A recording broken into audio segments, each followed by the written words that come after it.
The rural farmlands of Wisconsin had always held secrets beneath their fertile soil.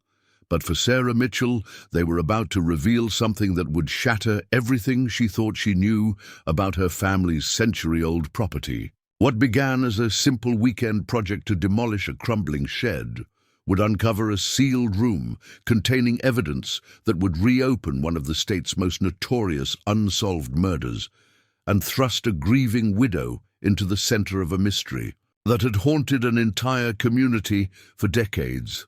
The morning mist clung to the fields surrounding the Mitchell farm as Sarah stood before the weathered wooden shed that had become an eyesore on the property she'd inherited 6 months earlier. At 42, she had never imagined herself as a farmer, but here she was, alone on 80 acres of Wisconsin countryside, trying to make sense of a life that had been turned upside down by tragedy.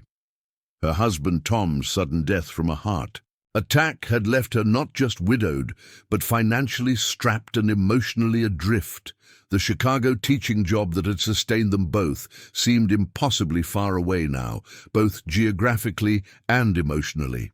The farm, left to Tom by his eccentric Uncle Harold, had been their retirement dream, a someday project that became a necessity when the medical bills consumed their savings, and Sarah found herself unable to cope with the memories that haunted their suburban home. The shed stood like a monument to neglect, its roof sagging under years of accumulated snow and rain damage. Uncle Harold had been a pack rat of legendary proportions, and the structure overflowed with decades of accumulated junk that would need to be sorted, salvaged, or discarded. Sarah had been putting off this particular chore for weeks, overwhelmed by the magnitude of the task and the constant reminders of how much she didn't know about rural life. She pulled on work gloves and surveyed the chaos before her. Rusted farm equipment mingled with boxes of moldering books, broken furniture stacked haphazardly against walls that seemed to bow under the weight. The smell of decay and mouse droppings made her wrinkle her nose as she began the tedious process of hauling items into the morning sunlight for evaluation. Most of Uncle Harold's treasures proved to be worthless. Magazines from the 1970s, broken appliances that would cost more to repair than replace, furniture so damaged by moisture and pests that even the local thrift store wouldn't accept it. Sarah worked methodically, filling the borrowed pickup truck with load after load, destined for the county dump, punctuating her labor with frequent breaks to rest her aching back and question her life choices. By mid-afternoon, she had cleared enough space to reveal the shed's back wall, and that's when she noticed something odd. The weathered wood paneling didn't quite align with the exterior dimensions she'd observed from outside. Running her hands along the boards, she discovered a vertical seam that suggested a hidden partition. The discovery sent a flutter of excitement through her chest, the first positive emotion she'd experienced in months. Uncle Harold's eccentricity was well documented in family lore, and Sarah had heard whispered stories about his paranoid tendencies and secretive behavior. Could he have created some kind of hidden storage area? She retrieved a crowbar from Tom's toolbox, another painful reminder of her loss, and began working at the seam. The wood was old but solid, and it took considerable effort to pry the boards loose. As they gave way with a groaning protest, stale air rushed out, carrying a musty odor that spoke of decades of isolation. Behind the false wall, Sarah discovered a narrow room, perhaps 4 feet wide and 8 feet deep, with a low ceiling that forced her to crouch as she entered. Her phone's flashlight revealed a space that looked like something from a detective novel. Walls covered with newspaper clippings, photographs, and hand-drawn diagrams connected by red yarn in complex patterns that suggested obsessive investigation. The newspaper headlines that dominated one wall made Sarah's breath catch. Local teacher vanishes without trace. Search for missing woman enters 3rd week. Police baffled by disappearance of beloved educator. The dates ranged from September through December of 1987, and every article seemed to focus on the same story, the mysterious disappearance of a woman named Rebecca Thorne from the nearby town of Cedar Falls. Sarah recognized the name immediately. Even newcomers to the area knew about Rebecca Thorne, the 28-year-old elementary school teacher who had vanished one autumn evening while walking her dog along the rural roads outside Cedar Falls. The case had become local legend, referenced whenever discussions turned to unsolved mysteries or the dangers facing women alone. Sarah had heard the story countless times during her brief interactions with neighbors, always told with the kind of hushed reverence reserved for local tragedies that remain open wounds in small communities. But this hidden room suggested that Uncle Harold's interest in the case had gone far beyond casual fascination. The sheer volume of material, photocopied police reports, detailed maps marked with routes and timelines, photographs of locations and people Sarah didn't recognize, indicated an investigation that had consumed considerable time and energy. Wooden desk against the far wall held manila folders organized with military precision, each labeled in Harold's distinctive handwriting. Sarah opened the first folder to find what appeared to be a comprehensive timeline of Rebecca Thorne's final weeks, noting her daily routines, social interactions, and even mundane details like grocery store visits and library book checkouts. The level of detail was both impressive and disturbing. How had Harold obtained such specific information about a woman he presumably didn't know? The files included copies of witness statements that Sarah doubted were part of the public record, photographs that looked like they'd been taken covertly, and personal information about Rebecca's relationships and financial situation. As Sarah explored deeper into the files, she discovered Harold's working theory about the disappearance. Unlike the official investigation, which had focused on the possibility of an opportunistic crime or Rebecca's decision to leave voluntarily, Harold believed her disappearance was connected to something she had discovered about corruption in the local school district. According to his notes, Rebecca had been asking questions about discrepancies in the district's budget, particularly regarding a construction project that had gone significantly over budget. Harold had documented what he believed was a pattern of kickbacks and embezzlement involving school board members, contractors, and possibly local law enforcement officials who had failed to properly investigate the financial irregularities. The theory seemed far-fetched, the kind of conspiracy thinking that small towns breed in isolation. But Harold's documentation was meticulous, supported by financial records, correspondence, and photographs that suggested he'd spent years investigating not just Rebecca's disappearance, but the broader web of relationships and transactions he believed had motivated her murder. Sarah found herself drawn into Harold's obsessive world, spending hours crouched in the hidden room, following the threads of his investigation by the light of her phone. The material painted a picture of a man consumed by the need to solve a mystery that official authorities had effectively abandoned, working alone to uncover what he believed was a deliberate cover-up.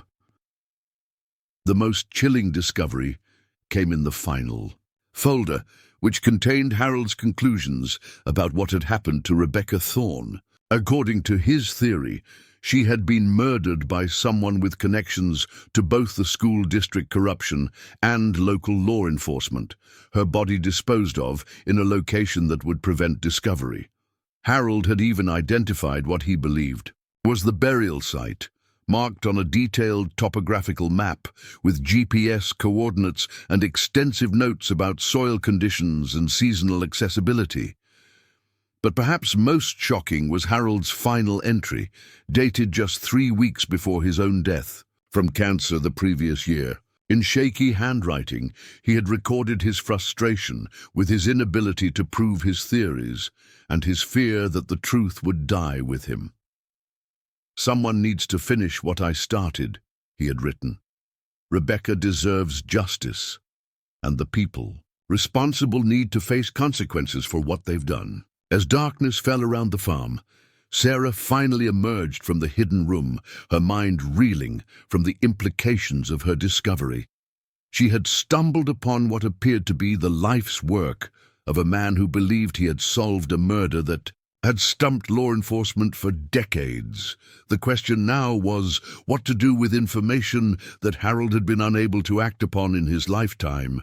The sensible response would be to contact local authorities and turn over Harold's files for official review. But Sarah's brief interactions with Cedar Falls law enforcement during her property transfer had not inspired confidence. The sheriff's department seemed more interested in maintaining the status quo than reopening old investigations, particularly one that might implicate respected community members. Moreover, Harold's notes suggested that at least some members of the original investigation team might have been compromised, either through corruption or incompetence. Turning over the files to the same authorities who had failed to solve the case initially might result in the evidence being buried or destroyed rather than properly investigated. As Sarah secured the hidden room and made her way back to the farmhouse, she carried with her not just the weight of Harold's obsessive investigation, but a growing sense that she had been chosen for this discovery.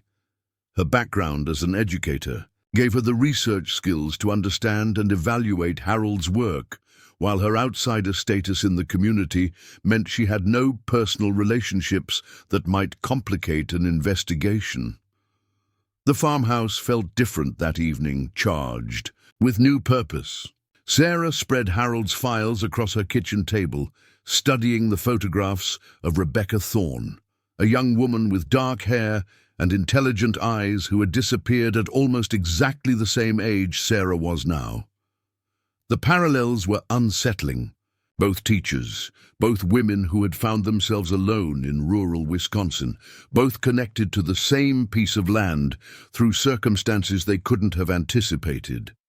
As she examined the evidence Harold had compiled, Sarah began to understand that she faced a choice that would define not just her immediate future, but her entire identity as a widow starting over in an unfamiliar place.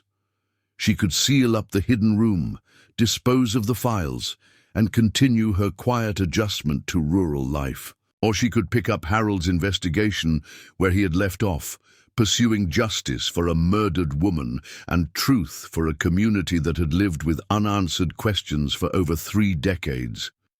The decision, when it came, felt inevitable.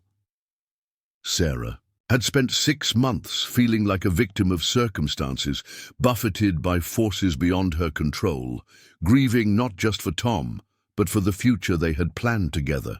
Harold's investigation offered something she hadn't realized she was missing, a purpose that transcended her personal loss, a chance to use her skills and determination to make a difference in ways that teaching never could. By midnight, Sarah had made her choice. She would continue Harold's work, but she would do it better. Where Harold had worked alone, obsessively and in secret, she would build alliances and seek expert help. Where he had accumulated evidence without knowing how to act on it, she would develop a strategy for bringing the truth to light in ways that couldn't be ignored or suppressed. The farm that had seemed like a burden and a reminder of loss just 12 hours earlier now felt like a base of operations. The hidden room would become her headquarters. Harold's files, the foundation for an investigation that would either solve Rebecca Thorne's murder or prove definitively that Harold's theories were the products of grief and obsession rather than genuine insight. As Sarah prepared for bed in the farmhouse that had belonged to a man whose secret investigation she was now inheriting, she felt something she hadn't experienced since Tom's death: anticipation for what tomorrow might bring. The rural Wisconsin countryside held more secrets than she had imagined, and she was about to discover just how far some people would go to keep those secrets buried.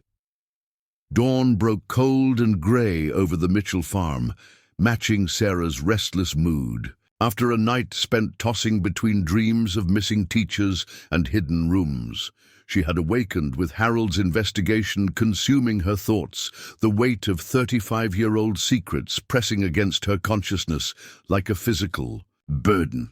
The decision to pursue Rebecca Thorne's case felt both terrifying and exhilarating, a leap into unknown territory that could either give her life new meaning or destroy what little stability she had managed to build. Sarah dressed quickly in jeans and a heavy sweater, her Chicago wardrobe gradually giving way to more practical rural clothing. The October morning carried the sharp bite of approaching winter, reminding her that she had perhaps 6 weeks of decent weather left for any investigation that might require outdoor work. Harold's notes had indicated several potential burial sites, all in remote areas that would become inaccessible once snow began to accumulate. Her first priority was to properly document Harold's files before attempting any active investigation. Sarah had learned from years of teaching that meticulous organization was essential for complex projects, and this mystery certainly qualified as the most complex project she had ever undertaken. She retrieved her laptop from the farmhouse and set up a makeshift office in the hidden room, photographing every document, map, and photograph with methodical precision. The process revealed the full scope of Harold's obsession. He had tracked Rebecca Thorne's activities for the entire month before her disappearance, noting patterns in her behavior that suggested she was increasingly nervous about something. According to Harold's timeline, Rebecca had begun working late at school more frequently, had cancelled several social engagements, and had been seen having intense conversations with people Harold had identified as potential sources of information about the school district's financial irregularities. Most intriguingly, Harold had documented Rebecca's visits to the Cedar Falls Public Library, where she had requested archived copies of local newspapers and public records related to municipal contracts and school board meetings. The librarian Harold had interviewed, apparently years after Rebecca's disappearance, remembered the young teacher as unusually focused and somewhat secretive about her research, refusing to explain what specific information she was seeking. Harold's theory suggested that Rebecca had discovered evidence of systematic corruption involving school construction contracts, with kickbacks flowing to board members and possibly local officials who were supposed to provide oversight. The amounts involved were substantial for a small town, potentially hundreds of thousands of dollars that had been diverted from educational programs to private pockets through inflated contracts and fraudulent billing. According to Harold's notes, Rebecca had been particularly interested in the renovation of Cedar Falls Elementary School, a project that had originally been budgeted at $200,000 but had ultimately cost nearly $500,000, with the additional expenses justified through a series of change orders and unforeseen complications that Harold believed were fabricated. He had traced connections between the construction company, several school board members, and the bank that had financed the project, identifying what he believed was a web of relationships that enabled the corruption. The financial motive for silencing Rebecca was clear in Harold's analysis, but Sarah found herself questioning whether a small-town embezzlement scheme could really justify murder. The sums involved, while significant for individuals, hardly seemed worth the risk of killing a popular teacher whose disappearance would inevitably attract attention and investigation. As she continued photographing documents, Sarah discovered Harold's more personal files about Rebecca herself.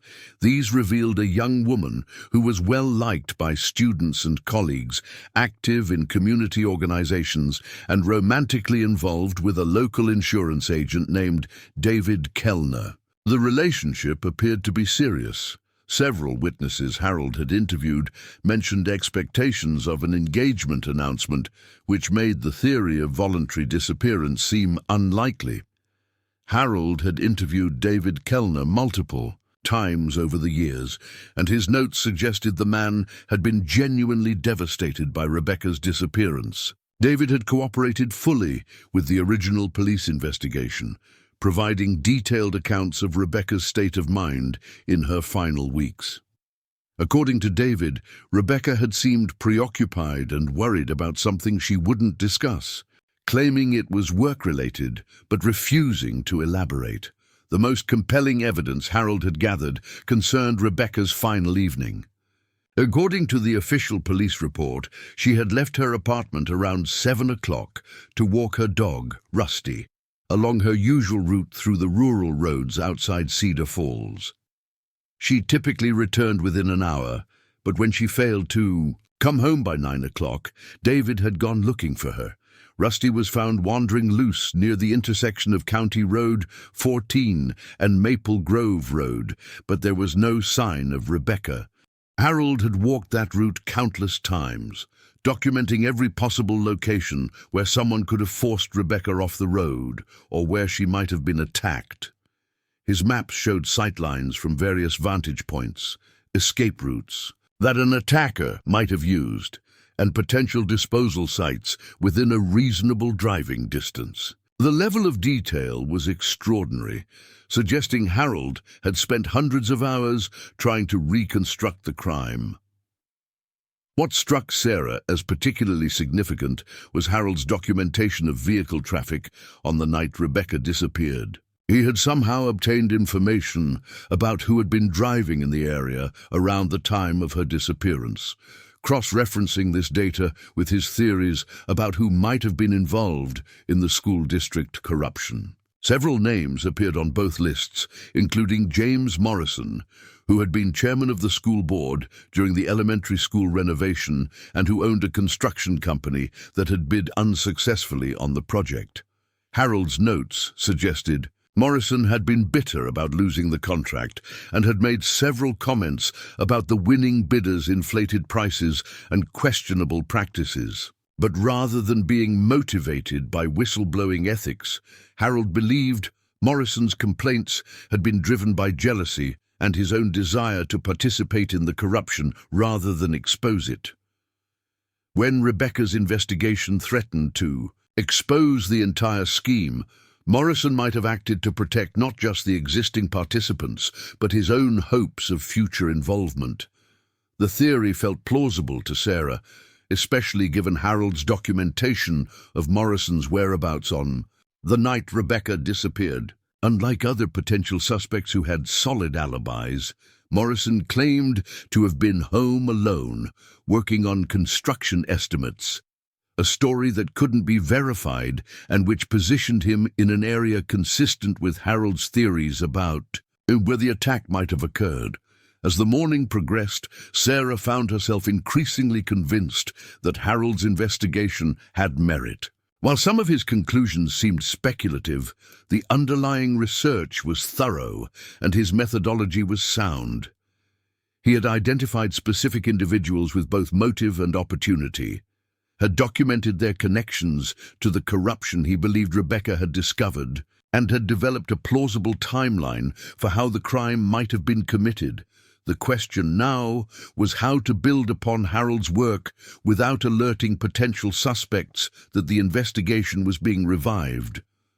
Sarah's status as a newcomer to the area could be an advantage, allowing her to ask questions that might seem like innocent curiosity rather than pointed investigation. But she would need to be careful not to repeat Harold's mistake of becoming so obsessed with the case that he isolated himself and aroused suspicion.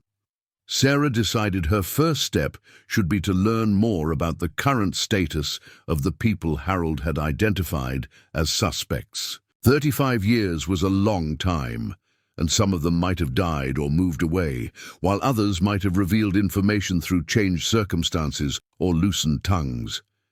She would need to approach this carefully, building an understanding of the community before attempting to gather specific information about individuals.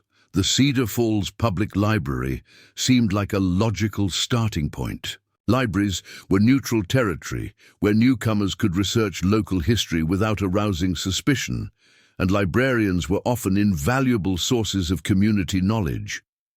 If Harold was correct about Rebecca's research activities, the library might still have records of what she had been investigating, and the current staff might remember Harold's own inquiries over the years. Before leaving the farm, Sarah secured the hidden room and made copies of Harold's most important files. Storing them in a safety deposit box she opened at the Cedar Falls Community Bank. She had learned from Tom's sudden death that important documents could be lost in an instant, and Harold's investigation represented thousands of hours of work that couldn't be replaced. The drive into Cedar Falls took her along rural roads that might have been traveled by Rebecca Thorne on her final evening. Sarah found herself studying the landscape with new eyes, noting isolated areas where an attack could have occurred unobserved, and wondering how many secrets the surrounding farms and forests might contain.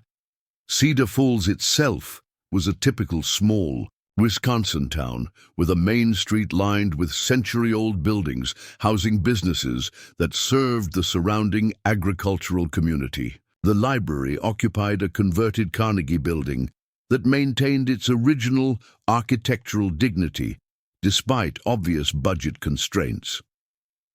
Sarah parked across the street and spent several minutes observing the foot traffic, noting the casual interactions that characterized small-town life, where everyone knew everyone else's business.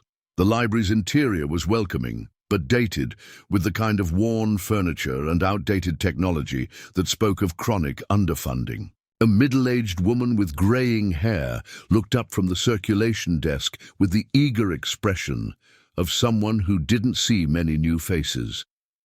"Good morning," Sarah said, approaching with what she hoped was an appropriately casual manner. "I'm Sarah Mitchell. I just moved to the Harold Mitchell farm outside town, and I'm trying to learn more about local history." The librarian's face lit up with recognition. "Oh, you're Harold's great niece. I'm Margaret Walsh. Harold was a regular visitor here for many years, such a dedicated researcher, though I always worried he was becoming too focused on that one particular project." The opening was better than Sarah had dared hope. "The Rebecca Thorne case, you mean? I found some of his research materials when I was cleaning out the farm. It's fascinating how much work he put into investigating what happened to her." Margaret's expression grew more cautious. "Yes, well, Harold was very passionate about finding answers. Sometimes I wondered if it was healthy for him to spend so much time on something so tragic. But he was convinced the truth hadn't come out. And I suppose there's something to be said for not giving up on people who deserve justice." Sarah nodded sympathetically. "I can understand his frustration. It must be difficult for a community to live with such an unsolved mystery. Did you know Rebecca personally?"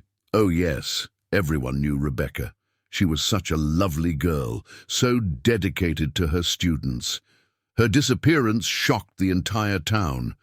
People still talk about it, especially around this time of year when the anniversary comes around."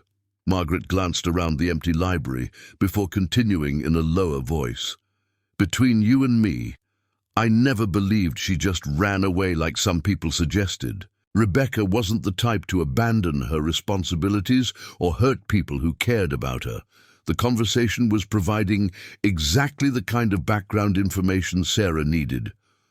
Harold's notes mentioned she was doing research here in the weeks before she disappeared. Do you remember what she was working on?" Margaret hesitated, clearly weighing how much to reveal. "I probably shouldn't discuss patron research even from so long ago, but since she's been gone all these years and Harold was so interested in the same materials." She paused, then continued more quietly. "Rebecca was looking into municipal records, school board meetings, construction contracts. She seemed particularly interested in budget discrepancies and change orders. At the time, I assumed it was for some kind of civic project, or maybe she was considering running for the school board herself." This confirmed Harold's theory about Rebecca's investigation into the school district corruption. Sarah pressed gently for more details. "That sounds like the kind of thorough research a teacher would do. Did she find what she was looking for?" I'm not sure she did, Margaret replied. She seemed frustrated by what she was finding, or maybe by what she wasn't finding. She made several requests for records that the town clerk claimed were unavailable or had been misfiled. Rebecca mentioned to me that she thought some documents might have been deliberately removed or destroyed. The implication was clear. If Rebecca had been close to exposing corruption, someone with access to municipal records might have been working to cover their tracks. This suggested the conspiracy Harold had theorized about might have been broader than simple embezzlement, involving people in positions to manipulate official documentation. Sarah spent another hour with Margaret, learning about the community dynamics in Cedar Falls and the key figures who had been prominent during the 1980s. Several of Harold's suspects were still alive and living in the area, including James Morrison, who now ran a hardware store after selling his construction business. Others had died or moved away, but their families remained in town, potentially carrying knowledge or grudges that might be relevant to the investigation. As Sarah prepared to leave, Margaret made an unexpected offer. If you're interested in continuing Harold's research, I still have copies of everything Rebecca requested back then. Harold never asked to see those specific records, so there might be something he missed. You're welcome to review them if you think it might help. The offer was too valuable to refuse, and Sarah spent the rest of the afternoon in the library's archive room, photographing the same municipal records that Rebecca Thorne had studied in her final weeks. The documents revealed a pattern of financial irregularities that supported Harold's theories about corruption, but they also showed something Harold might not have fully appreciated: the sophistication required to identify and document the fraud. Rebecca hadn't been conducting a casual investigation. The records she had requested and the notes she had made in the margins suggested someone with accounting knowledge had been guiding her research. This implied she had an accomplice or advisor who might still be alive and might possess additional information about what she had discovered. As closing time approached, Sarah thanked Margaret and left the library with a new appreciation for the complexity of Harold's investigation and the courage Rebecca Thorne had shown in pursuing dangerous information. But she also had a growing sense that she was being watched, that her questions and research activities had not gone unnoticed in a small town where newcomers inevitably attracted attention. Driving back to the farm through the gathering dusk, Sarah found herself checking her rearview mirror more frequently than usual, wondering if she was developing the same paranoia that had consumed Harold, or if her instincts were warning her about genuine dangers that came with investigating a murder that some people had spent 35 years trying to keep buried.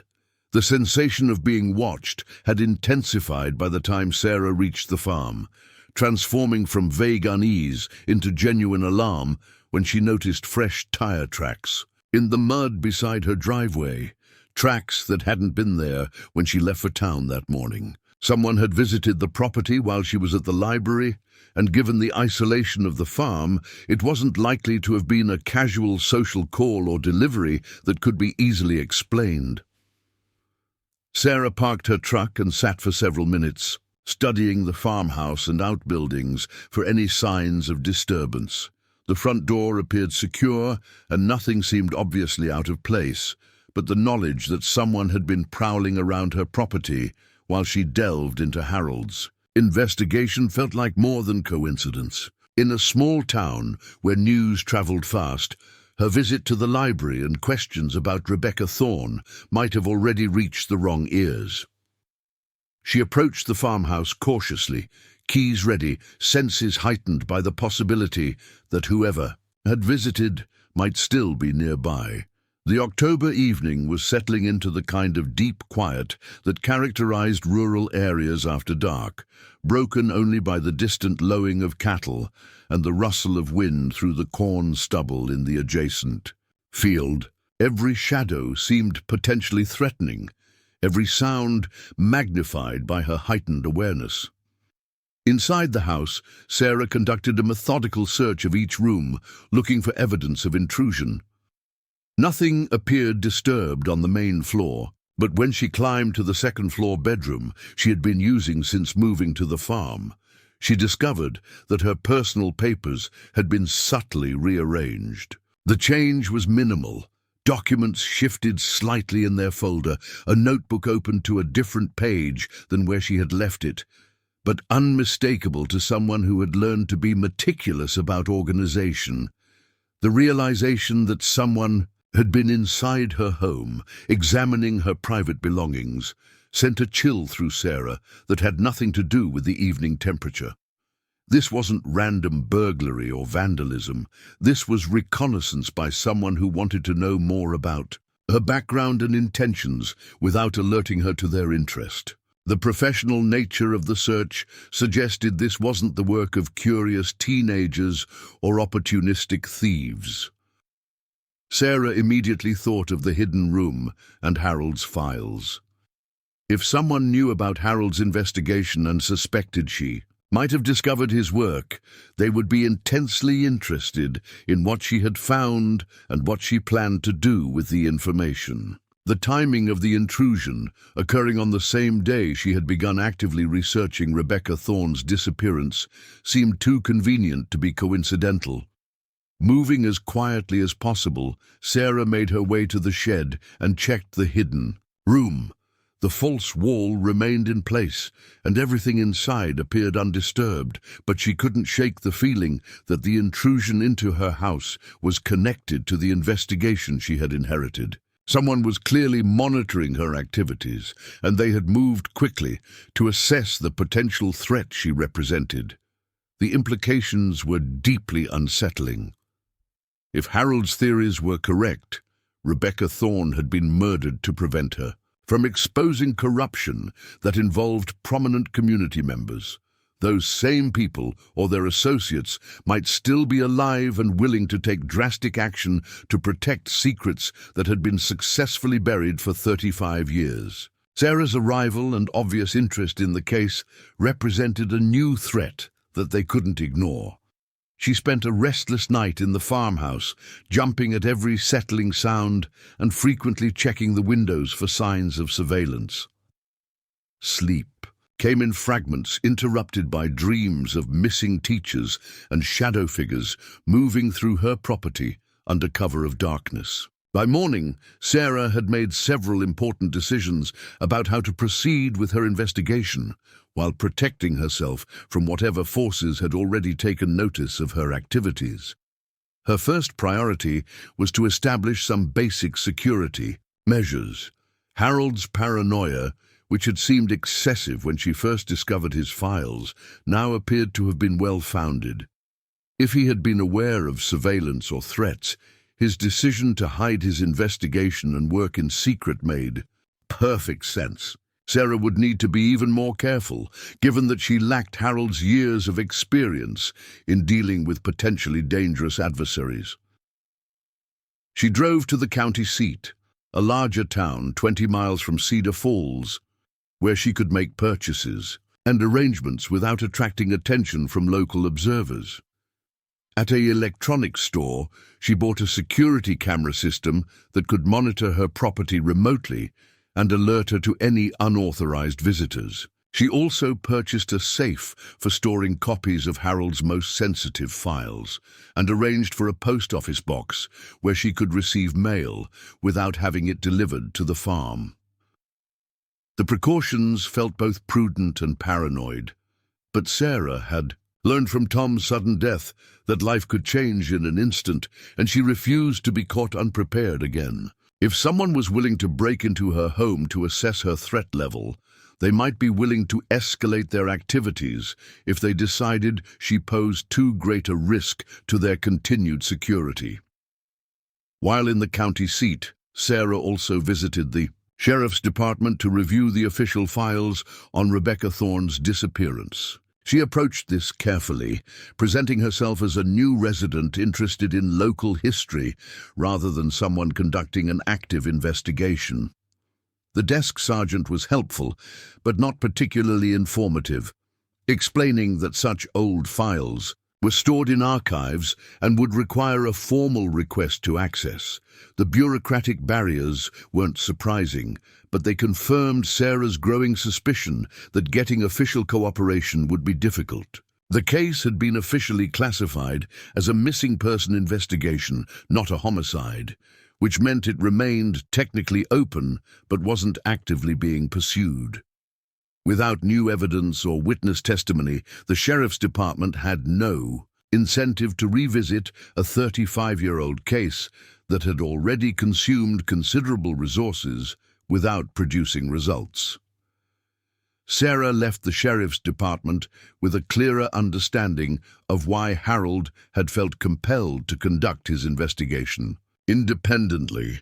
The official authorities were either unable or unwilling to pursue the case aggressively, leaving family members and concerned citizens like Harold to seek answers through their own efforts.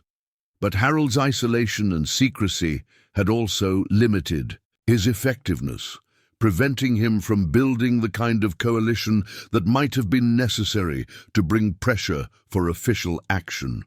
Returning to the farm in the early afternoon, Sarah was relieved to find no evidence of additional intrusions.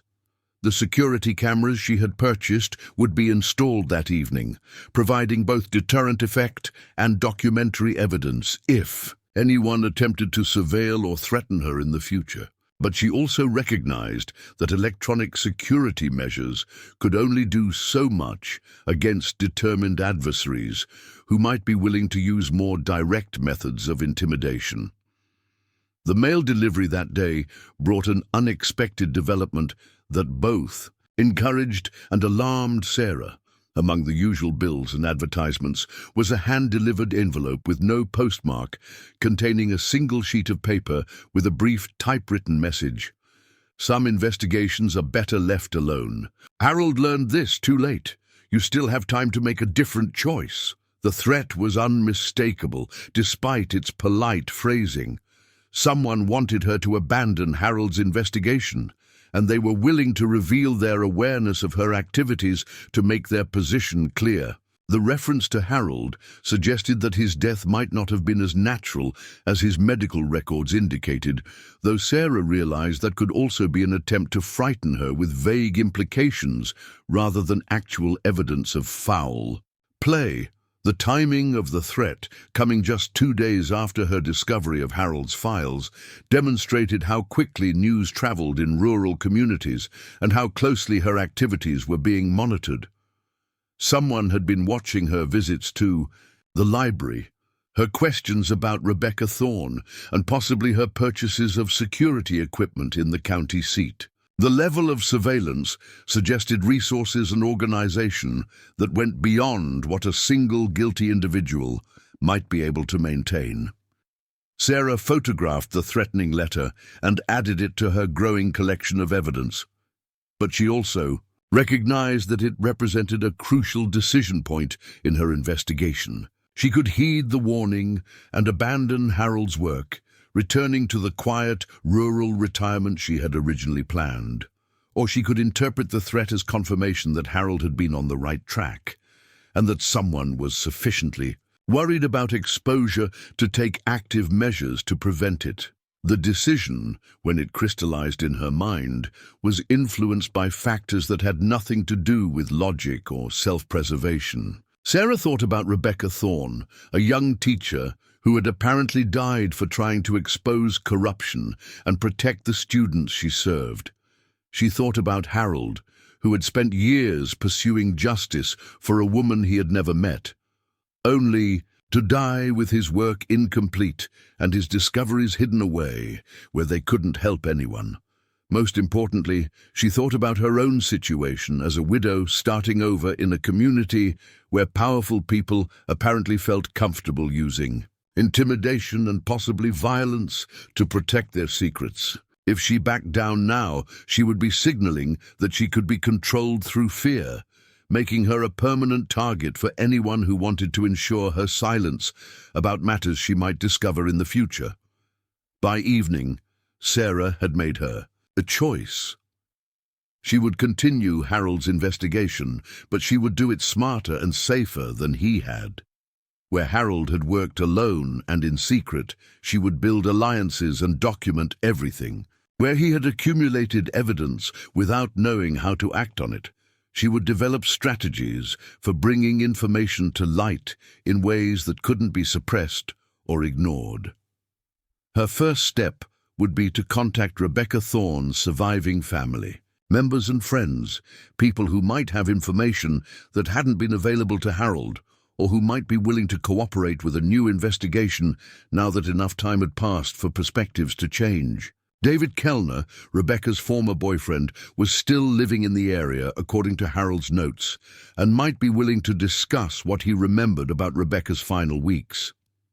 Sarah also planned to research the current status of Harold's suspects, identifying which ones were still alive and active in the community and which ones might have revealed incriminating information through changed circumstances or careless statements over the years. The threat she had received suggested that at least some of the original conspirators were still alive and still worried about exposure, which meant they might make mistakes if they felt pressured. As she installed the security cameras around her property that evening, Sarah found herself thinking about the parallels between her situation and Rebecca Thorne's. Both were educators who had stumbled upon information that powerful people wanted to keep hidden. Both were relatively isolated, without the kind of family or community connections that might provide protection against retaliation. But Sarah had advantages that Rebecca had lacked. She knew the dangers she was facing. She had Harold's research as a foundation, and she had 35 years of technological and social changes that might make it easier to expose corruption and bring pressure for justice. The October night was clear and cold, with stars visible in the rural sky that had been hidden by city lights during Sarah's years in Chicago. As she tested the security system and made sure her property was as secure as she could make it, Sarah felt a strange sense of purpose that she hadn't experienced since Tom's death. She was no longer just a grieving widow trying to make sense of an unexpected rural retirement. She was becoming someone who might be able to make a difference, to seek justice for people who had been forgotten or ignored, and to use her skills and determination in service of something larger than her own problems. The threatening letter remained on her kitchen table, a reminder of the risks she was choosing to accept. But beside it lay Harold's files and her own growing collection of research materials, evidence of a mystery that deserved to be solved and a crime that deserved to be punished. Sarah had made her choice, and whatever came next, she would face it with the knowledge that she was fighting for something worth the danger. The morning after installing her security cameras brought Sarah an unexpected ally in the form of Margaret. Walsh, the librarian who arrived at the farm unannounced with a thermos of coffee and an expression of determined concern. Sarah watched through her new surveillance system as the older woman parked her sedan and approached the front door with the purposeful stride of someone who had made an important decision overnight. "I hope you don't mind me stopping by," Margaret said when Sarah opened the door. "I couldn't stop thinking about our conversation yesterday, and there are things I should have told you then, but didn't because I've spent 35 years being careful about what I say regarding certain topics in this town." Sarah invited her in, grateful for human contact, after a night spent jumping at every sound and checking her security monitors obsessively. Margaret accepted a seat at the kitchen table and poured coffee for both of them with the ease of someone comfortable in others' homes, a small-town trait that Sarah was still adjusting to after years of urban anonymity. "The truth is," Margaret continued, settling into her chair with obvious relief at having made the decision to speak, "Harold wasn't the only one who believed Rebecca's disappearance wasn't what it seemed. There were several of us who had concerns about the official investigation, But we were never in positions to do anything about it, and over the years, it became easier to stay quiet than to ask uncomfortable questions. This revelation intrigued Sarah immensely. If Harold had allies, or at least sympathizers in the community, it suggested his theories weren't the products of isolated obsession, but reflected genuine concerns shared by people who had known Rebecca personally and observed the investigation's shortcomings firsthand. Margaret explained that she had been friends with Rebecca's predecessor at the elementary school, an older teacher named Dorothy Chen, who had retired just months before. Rebecca was hired. Dorothy had remained in touch with school affairs and had shared Margaret's concerns about financial irregularities in the district, particularly regarding construction and maintenance contracts that seemed consistently overpriced. Dorothy was the one who first noticed the problems with the elementary school renovation, Margaret said, her voice dropping to the conspiratorial tone that seemed endemic to discussions of sensitive topics in Cedar Falls. She had been involved in the original planning and knew what the realistic costs should have been. When the project went so far over budget, she started asking questions that made certain people uncomfortable. According to Margaret, Dorothy had shared her concerns with Rebecca, who as the newest faculty member was in a position to observe current practices without being constrained by years of institutional loyalty or fear of retaliation. Rebecca had apparently been eager to pursue the investigation, perhaps seeing it as a way to prove herself as a dedicated advocate for her students and the school system. Dorothy always felt guilty about encouraging Rebecca's investigation, Margaret continued. After Rebecca disappeared, Dorothy was convinced that her questions about the budget irregularities had somehow led to whatever happened to that poor girl. She blamed herself for putting Rebecca in danger, even though she never could have anticipated such extreme consequences. Sarah asked about Dorothy's current status, hoping to speak with someone who had direct knowledge of Rebecca's investigation and might have information that Harold hadn't been able to access. Margaret's expression grew sad as she explained that Dorothy had died 5 years earlier, but not before entrusting Margaret with documents and information that she had been afraid to share during her lifetime. Dorothy made me promise to keep her materials safe and to share them only with someone who might be able to use them properly to get justice for Rebecca, Margaret said, reaching into her large purse to produce a manila envelope that looked remarkably similar to Harold's files. I think you might be that person, especially given what Harold discovered and what you might be able to accomplish with both sets of information. The envelope contained photocopies of school district financial records that Dorothy had apparently removed from the school before her retirement, along with handwritten notes documenting conversations she had overheard between administrators and school board members. The materials provided crucial context for Harold's theories about corruption, showing how the embezzlement scheme had operated and who had been involved in covering up the irregularities. Most significantly, Dorothy's files contained copies of memos and correspondence that revealed the existence of a whistleblower within the school system, who had been providing information to someone outside the district. The documents didn't identify the whistleblower by name, but the timing and content suggested it might have been Rebecca herself, working with an external ally to document the corruption before going public with her findings. Dorothy believed Rebecca was working with someone from the state education department, Margaret explained, pointing to references in the correspondence to our contact in Madison and mentions of state-level investigations that never materialized.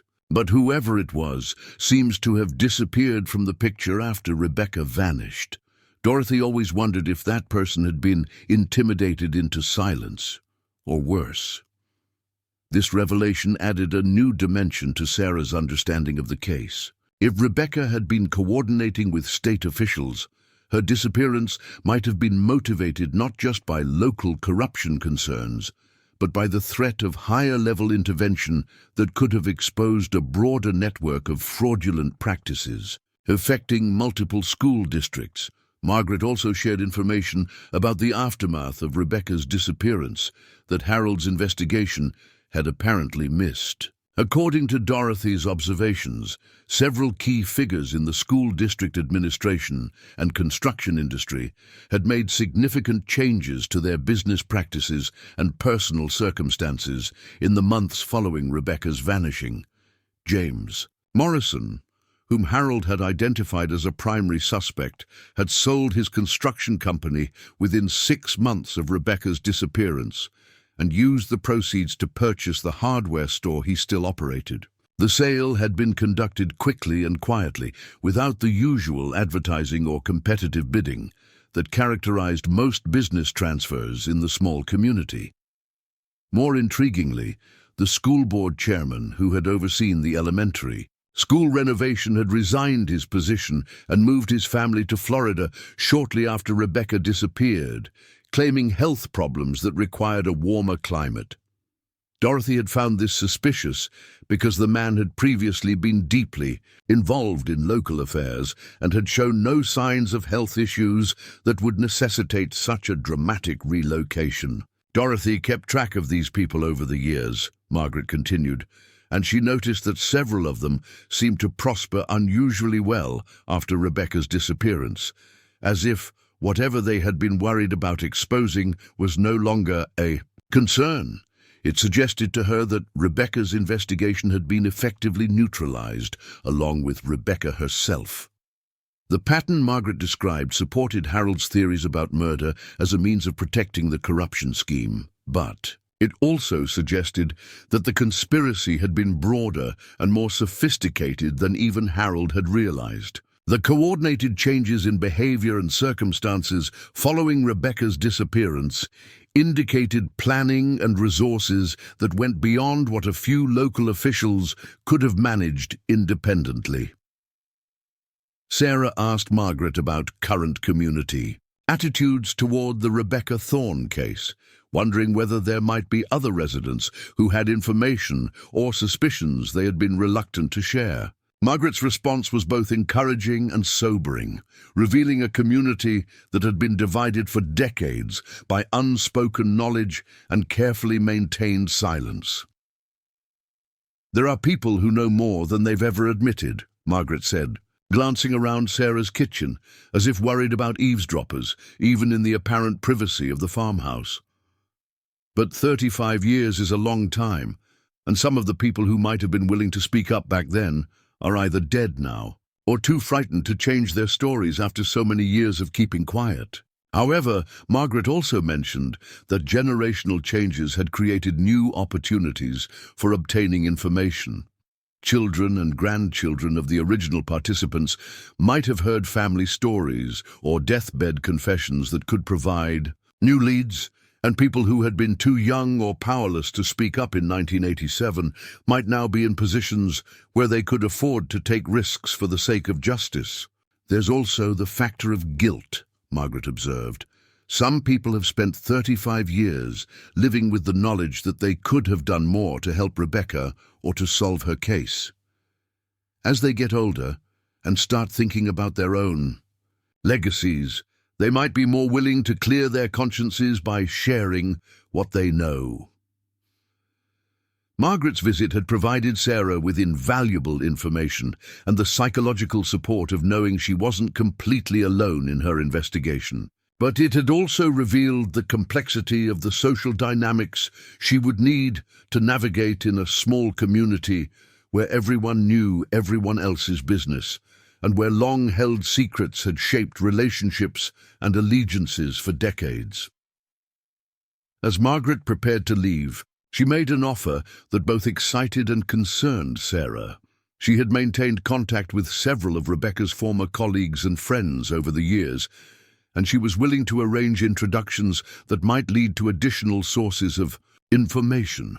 However, she also warned that approaching these people would inevitably attract attention from those who preferred to keep the past buried. "Once you start talking to Rebecca's friends and colleagues, word will spread quickly," Margaret cautioned. There are people in this town who have spent 35 years making sure this case stayed cold, and they're not going to appreciate efforts to warm it up again. You'll need to be prepared for the possibility that your investigation might provoke more serious attempts to discourage your activities. The warning echoed the threatening letter Sarah had received, reinforcing her sense that she was entering dangerous territory where powerful people felt they had much to lose if the truth about Rebecca Thorne's fate ever came to light.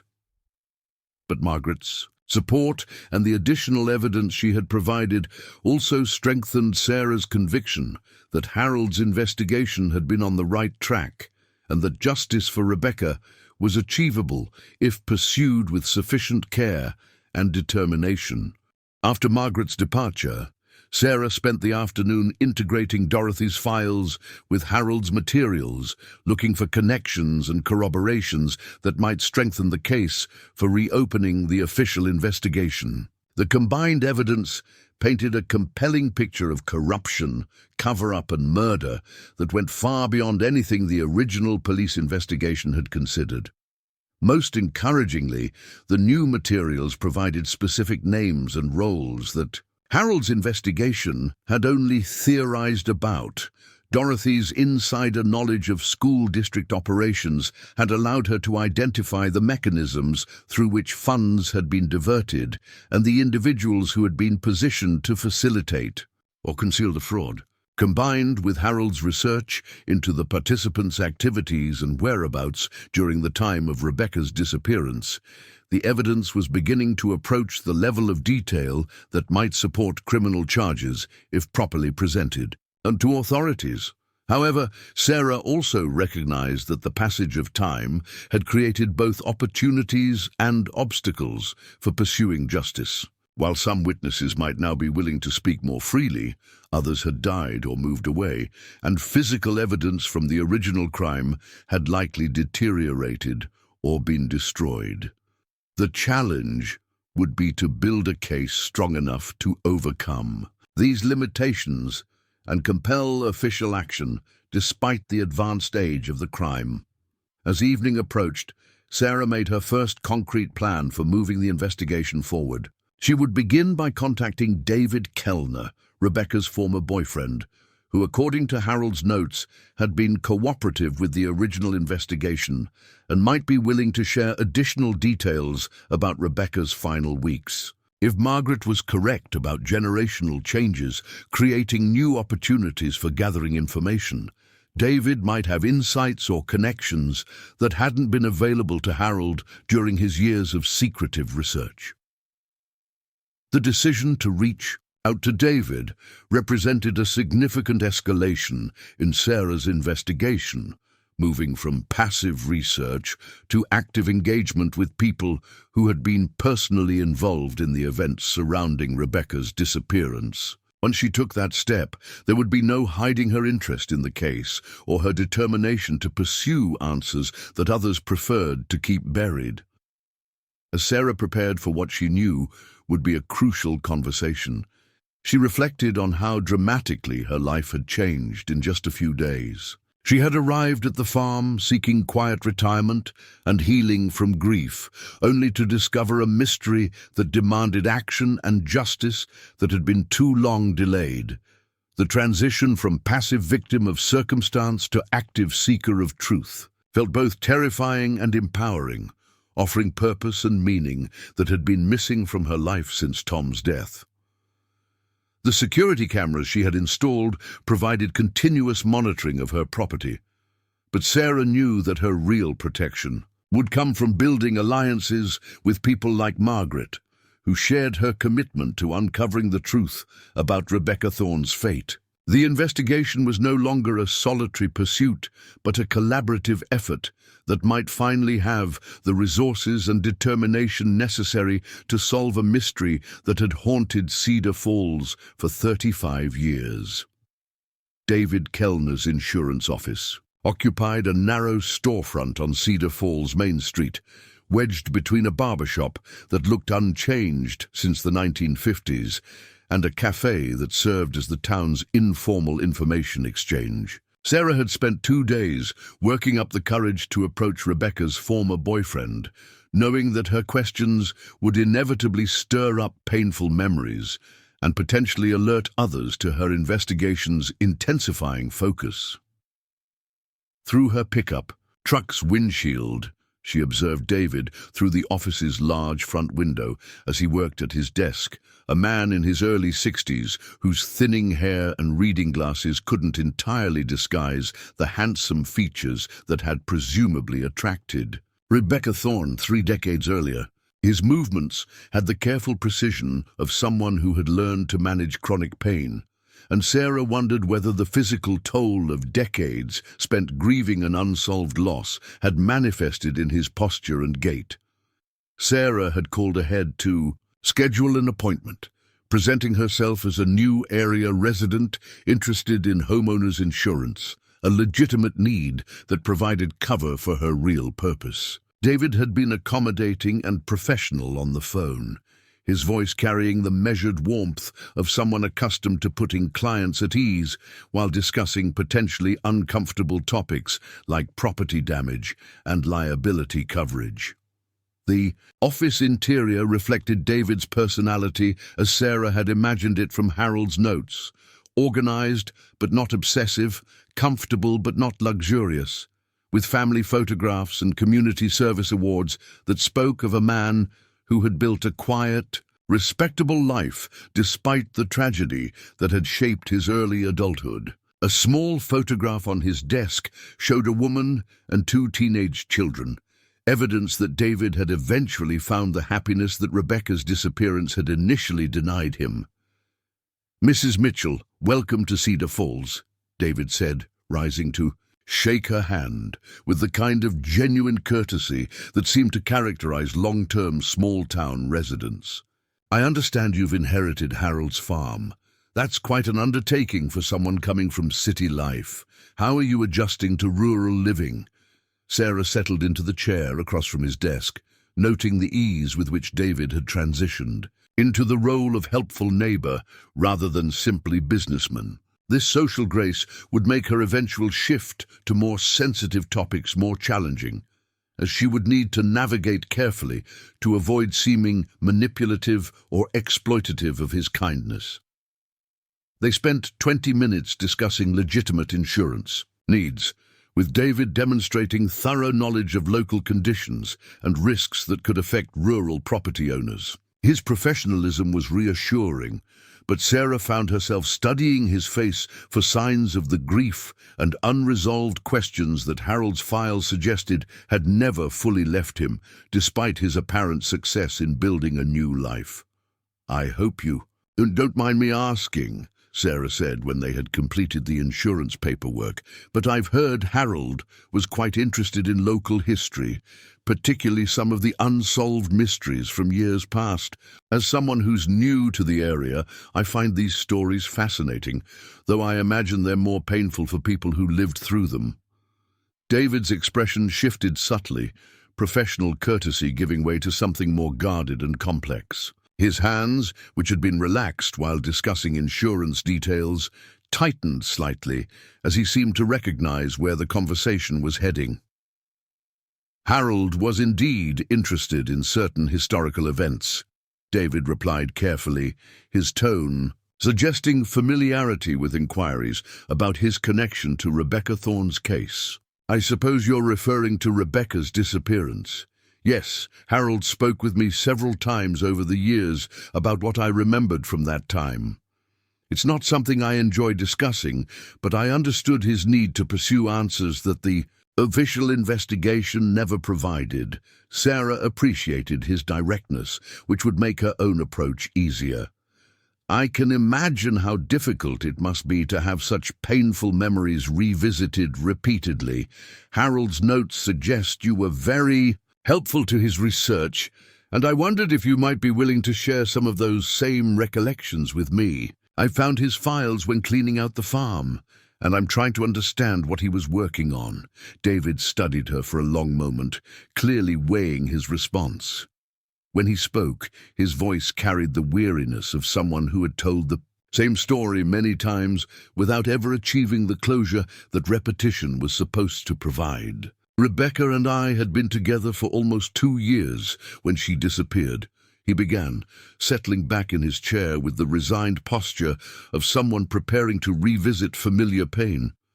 We were talking about marriage, making plans for the future. She was the kindest, most dedicated person I'd ever known, completely devoted to her students and to making a positive difference in the community. He paused, gathering himself before continuing. In the weeks before she vanished, Rebecca had been preoccupied with something at work. She wouldn't discuss the details, but I could tell she was upset about what she described as problems with the system that were affecting the students. She had always been passionate about education, but this seemed different, more personal, like she felt responsible for addressing whatever issues she had discovered. This confirmed the timeline Harold had constructed, but Sarah was hoping for details that hadn't appeared in his files.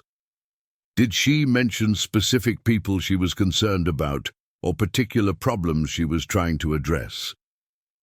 David's hesitation suggested he was weighing how much to reveal. Rebecca was careful not to make accusations without evidence, but she did mention concerns about budget irregularities and construction contracts that didn't seem legitimate. She had started documenting what she found, keeping files at home that she thought might be useful if she decided to contact state education officials. Walking back to her truck, Sarah felt the weight of new responsibility settling on her shoulders.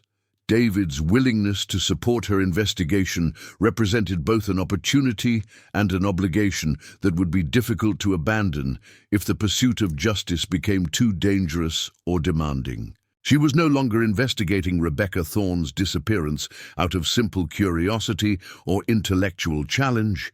She was now committed to seeking answers for people who had spent decades grieving without closure. The afternoon sun cast long shadows across Cedar Falls' main street as Sarah drove home to the farm, her mind already working on plans for the next phase of her investigation. David's revelations about Rebecca's missing files and mysterious ally had opened new avenues for research, while his offer of community support suggested possibilities for building the kind of coalition that Harold had never been able to create. But Sarah also recognized that her increasing visibility in pursuing the case would inevitably attract attention from those who preferred to keep Rebecca's fate a mystery. The threatening letter she had received suggested that someone was already monitoring her activities, and her meeting with David would likely be reported to anyone who was tracking her movements through the small town's efficient gossip network. As she approached the farm, Sarah checked her security monitors and was relieved to find no evidence of additional intrusions or surveillance. But she also knew that her investigation had reached a point where retreat was no longer possible. Too many people now knew of her interest in Rebecca's case, and too many hopes had been invested in her willingness to pursue answers that had been denied for far too long. The complications Sarah had been dreading materialized faster than she had anticipated, beginning with a phone call at 6 in the morning that jolted her from an already restless sleep. The voice on the other end was unfamiliar, but carried the authority of someone accustomed to being taken seriously, without introduction or explanation. "Mrs. Mitchell, this is Sheriff Bradley Henshaw from the Cedar Falls County Sheriff's Department. I understand you've been asking questions around town about some old cases that might be better left alone. I think we should have a conversation about your interests and activities before things get out of hand." The sheriff's tone was professionally courteous, but carried an unmistakable undertone of warning that made Sarah's pulse quicken. Word of her meeting with David Kellner had apparently traveled quickly through whatever networks monitored discussions of Rebecca Thorne's disappearance, reaching official attention with the kind of speed that suggested ongoing surveillance of people connected to the case. "I'd be happy to speak with you, Sheriff," Sarah replied, forcing her voice to remain steady despite her surprise at the early morning contact. "I'm simply a new resident trying to understand local history. I wasn't aware that asking questions about historical events was problematic." Sheriff Henshaw's laugh held no humor. "Mrs. Mitchell, let's not play games with each other. You've been to the library researching municipal records, you've met with David Kellner to discuss Rebecca Thorne's disappearance, and you've been asking roundabout people who were involved in school district business 35 years ago. That's not casual interest in local history.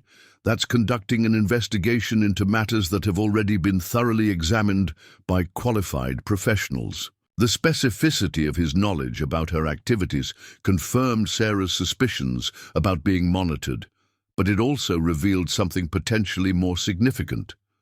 Sheriff Henshaw seemed unusually well informed about an old missing person, case that should have been relegated to dusty files and fading memories. His defensive tone suggested personal investment that went beyond routine law enforcement duties.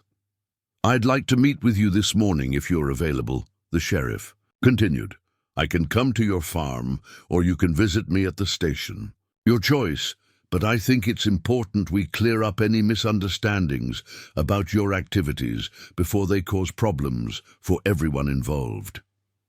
Sarah agreed to meet at the sheriff's station, partly to demonstrate cooperation, but primarily because she wanted to assess Sheriff Henshaw's knowledge and motivations in a professional setting where their conversation might be documented. If he was attempting to discourage her investigation through official intimidation, she wanted evidence of that pressure that could be used to support Harold's theories about law enforcement complicity in covering up Rebecca's murder.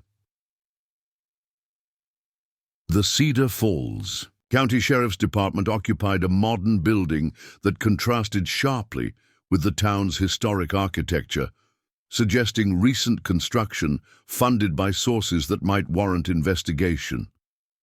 Sheriff Henshaw proved to be a man in his late 50s with the kind of commanding presence that came naturally to some law enforcement officers, but felt calculated in others. His handshake was firm but not aggressive, his manner professionally neutral but watchful. "Coffee?" he offered, gesturing toward a chair across from his desk that positioned Sarah with her back to the office's main window. The seating arrangement felt deliberately chosen to put her at a psychological disadvantage, with bright morning light behind her, making her expression difficult to read while keeping Henshaw's face in shadow. "I appreciate you coming in," Henshaw began, settling into his chair with the ease of someone conducting a familiar routine. "I want to make sure we understand each other regarding your interest in the Rebecca Thorne case. I've been sheriff here for 12 years, and I'm familiar with the investigation that was conducted back in 1987.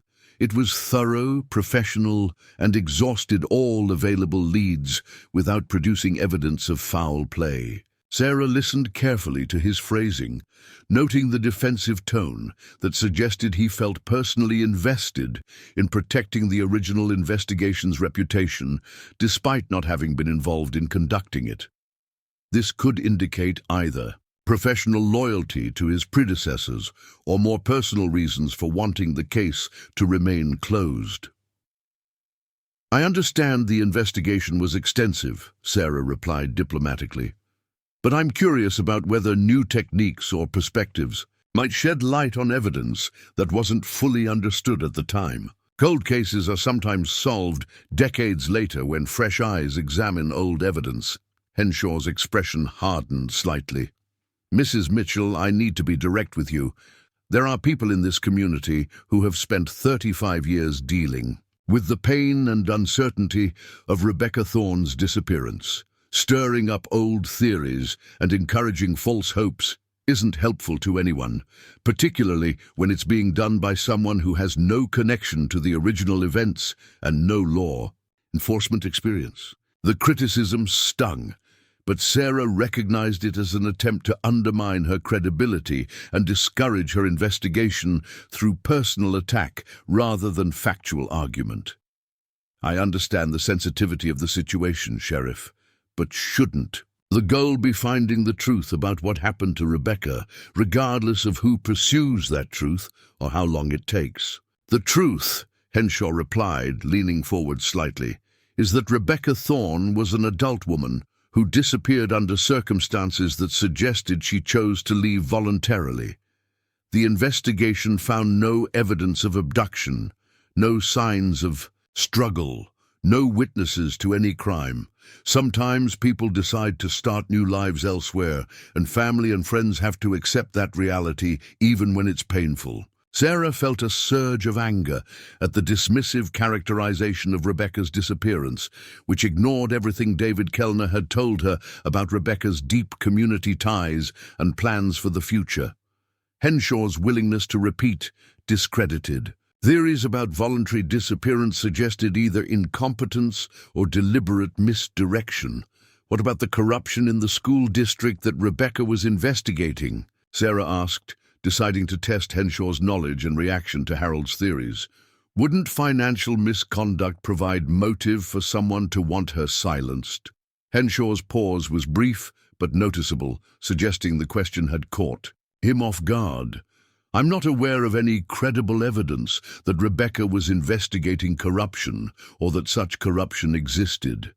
Those theories appear to be the product of speculation by people who were looking for complicated explanations for what was probably a simple case of someone choosing to leave their old life behind. The mention of files at Rebecca's home caught Sarah's attention immediately. Harold's investigation hadn't included any reference to materials that Rebecca might have kept in her apartment, and Sarah wondered whether these documents had been overlooked by the original police investigation or had been removed by someone who understood their significance. "Do you know what happened to those files?" Sarah asked, trying to keep her voice casual despite the importance of the question. David's expression darkened noticeably. That's one of the things that never made sense about the official investigation. When the police searched Rebecca's apartment, they claimed there were no work-related documents beyond normal teaching materials. But I knew she had been keeping detailed records because she had shown them to me just a week before she disappeared. Either the police missed them or someone else had access to her apartment before the search was conducted. This revelation suggested that Rebecca's investigation had been more advanced than even Harold had realized, and that evidence had been deliberately removed or destroyed to prevent discovery of the corruption she had been documenting. The sophistication required to access her apartment and remove specific materials without leaving obvious signs of burglary indicated planning and resources that supported Harold's theories about organized conspiracy rather than opportunistic crime. Sarah pressed gently for more details about Rebecca's final days, hoping to identify patterns or connections that Harold might have missed. David's recollections painted a picture of a young woman under increasing stress, worried about confronting powerful people, but determined to protect the students she served from the consequences of financial misconduct. The last time I saw Rebecca alive was on a Thursday evening, 3 days before she disappeared, David said, his voice growing quieter as he approached the most painful part of his story. She seemed more hopeful than she'd been in weeks, like she had made a decision about how to proceed with whatever she had discovered. She mentioned meeting with someone who could help her do the right thing, but she wouldn't tell me who or what kind of help they were providing. This reference to a mysterious ally was new information that hadn't appeared in Harold's files, and Sarah felt a surge of excitement at the possibility of identifying someone who might still be alive and willing to discuss Rebecca's investigation. Did she give you any hints about who this person might be or how she had made contact with them? David shook his head regretfully. I asked, of course, but Rebecca said it was better if I didn't know the details until everything was resolved. She promised to tell me everything once she had taken care of the situation at school, but that conversation never happened. The reference to taking care of the situation suggested that Rebecca had been preparing to take some kind of decisive action, possibly confronting the people involved in the corruption or reporting her findings to authorities. If Harold's timeline was correct, she had disappeared just days before implementing whatever plan she had developed with her mysterious ally. As their conversation continued, David shared details about the immediate aftermath of Rebecca's disappearance that provided insight into the community dynamics that had shaped the investigation. According to his observations, certain prominent citizens had been notably quick to suggest that Rebecca had simply decided to leave town voluntarily, despite the lack of evidence supporting that theory. There were people who seemed almost eager to believe that Rebecca had run away, David recalled, his tone sharpening with an anger that had apparently persisted for decades. They kept pointing to the fact that she was young and unmarried, suggesting that she might have felt trapped by small-town life and decided to start over somewhere else. But anyone who knew Rebecca understood how ridiculous that theory was. David explained that Rebecca had been deeply rooted in the community, with close relationships to her students, colleagues, and family members that made voluntary disappearance virtually impossible. Moreover, she had left behind personal possessions, including jewelry and photographs, that she would never have abandoned willingly. The people pushing the runaway theory were mostly the same ones who had reasons to want Rebecca's questions about school finances to go away, David observed. It wasn't subtle, and it wasn't convincing to anyone who bothered to think about it critically, but it gave the official investigation an excuse to treat her disappearance as a missing person case rather than a potential homicide. This insight into the political pressures that had shaped the original investigation helped Sarah understand why Harold had felt compelled to pursue his own research rather than relying on official channels. If key community members had been working to steer the investigation away from scenarios that might expose their own misconduct, the police would have faced significant obstacles to conducting a thorough inquiry, even if they had been inclined to do so. David also provided Sarah with information about Rebecca's family that hadn't been prominent in Harold's files. Her parents had both died in the years following her disappearance, her father from a heart attack that David attributed to the stress of unresolved grief, and her mother from cancer that might have been treatable if she hadn't given up hope after losing her only child. A younger sister had moved to California and maintained minimal contact with Cedar Falls, apparently unable to cope with the painful memories associated with her hometown. Rebecca's family deserved better from this community, David said, his professional composure finally giving way to the emotion he had been suppressing throughout their conversation. They deserved a real investigation, honest answers, and justice for their daughter.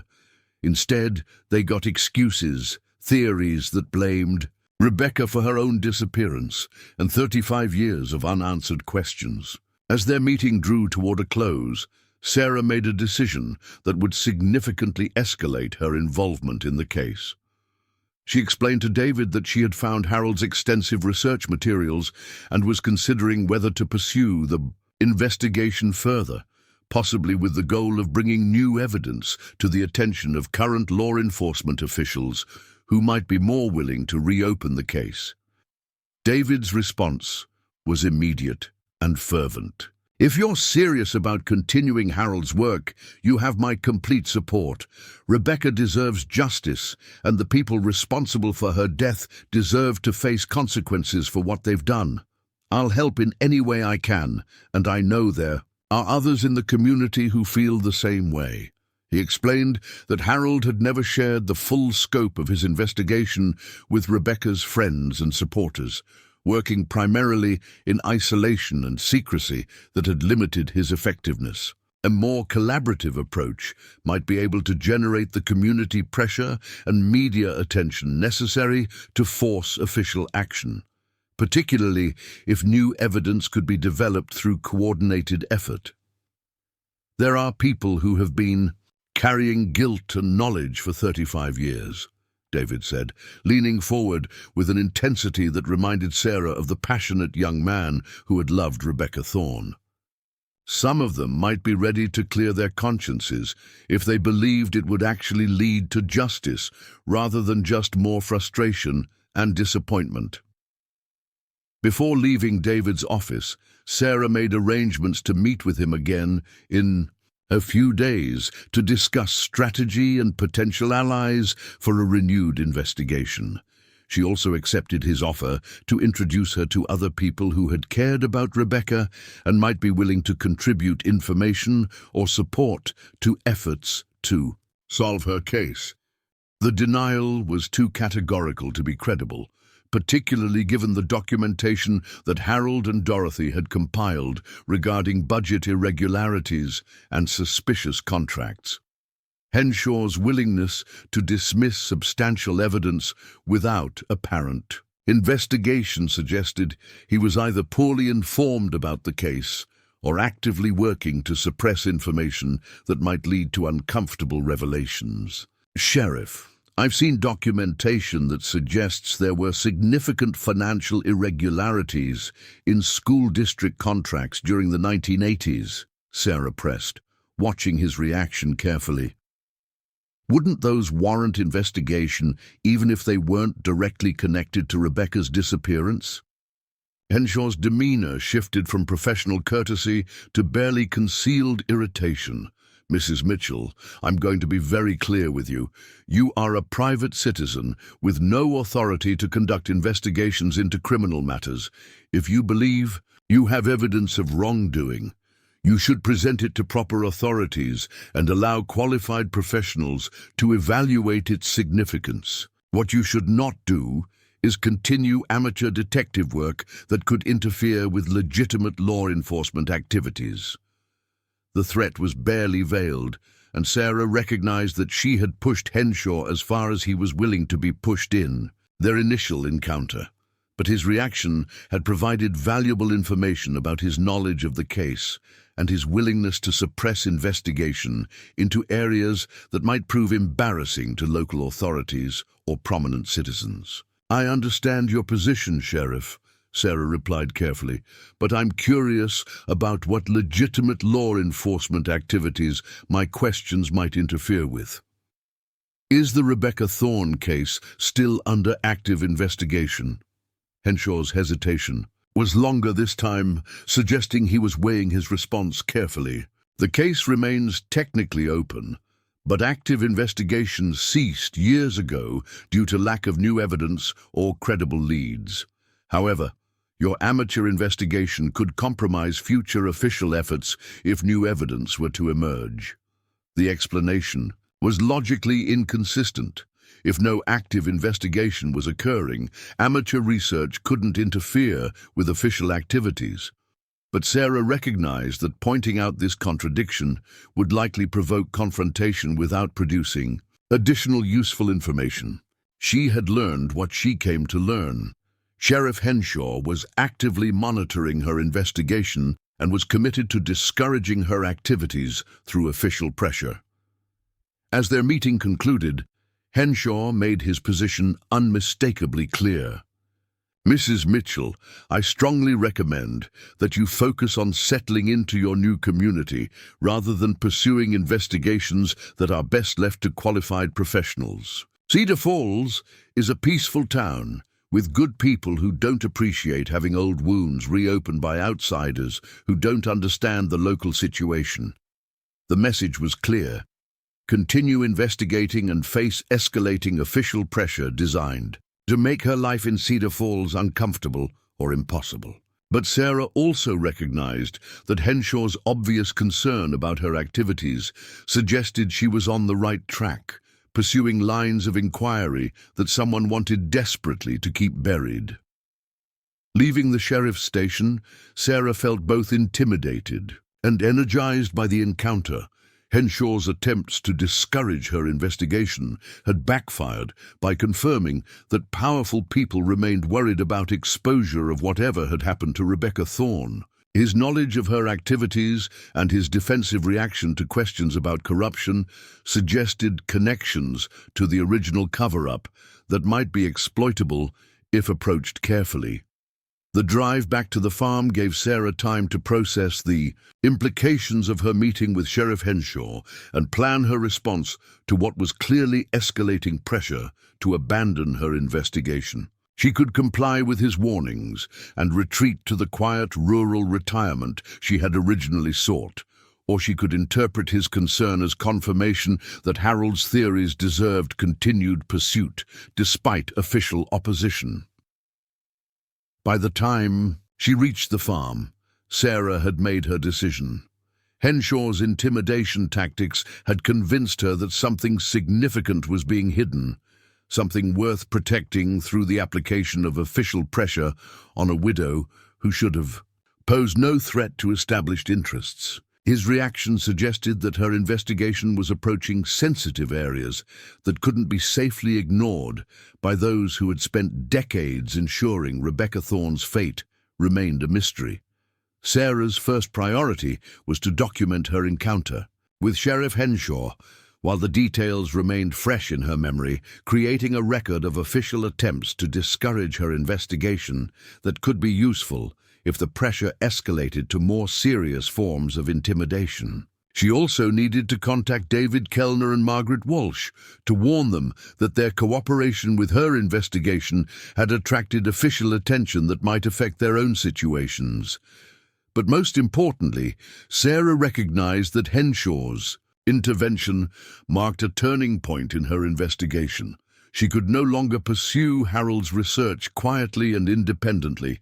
Her activities were being monitored and would continue to attract increasing scrutiny. This meant she needed to accelerate her efforts to build alliances and gather evidence before official pressure made further investigation impossible. The afternoon mail brought another anonymous note, this one more direct than the previous warning. Sheriff Henshaw is a reasonable man who gives good advice. Not everyone who wants you to stop asking questions will be as polite as he was. Some conversations are better avoided entirely. The escalation from vague warnings to specific references to her meeting with Henshaw demonstrated that her activities were being monitored in real time, with someone taking immediate action to reinforce official pressure through additional intimidation. The coordination between Henshaw's warnings and the anonymous threats suggested a level of organization that went far beyond what a single guilty individual could maintain. Sarah photographed the new threat and added it to her growing collection of evidence, but she also recognized that the pattern of escalating pressure was approaching a point where she would need to make fundamental decisions about her safety and the future of her investigation. The people trying to discourage her activities were clearly prepared to use both official authority and unofficial intimidation to protect whatever secrets they were hiding. As evening approached, Sarah found herself facing the same choice that Rebecca Thorne had probably confronted 35 years earlier: pursue the truth despite personal risk, or accept that some injustices were too dangerous to challenge. The difference was that Sarah now had the benefit of Harold's research, Dorothy's documentation, and David's support. Resources that Rebecca had lacked when she made her final, fatal decision to confront corruption in her community. The security. Cameras around her property showed no signs of surveillance or intrusion, but Sarah had learned that the greatest threats weren't always visible or dramatic. Sometimes the most effective pressure came through official channels and community networks that could make life impossible for someone who refused to conform to expectations about what questions were acceptable to ask and what secrets were too dangerous to pursue. As she prepared for what she knew would be a crucial decision about how to proceed with her investigation, Sarah reflected on the parallels between her situation and Rebecca's final weeks. Both women had discovered evidence of corruption that powerful people wanted to keep hidden. Both had been warned to abandon their investigations.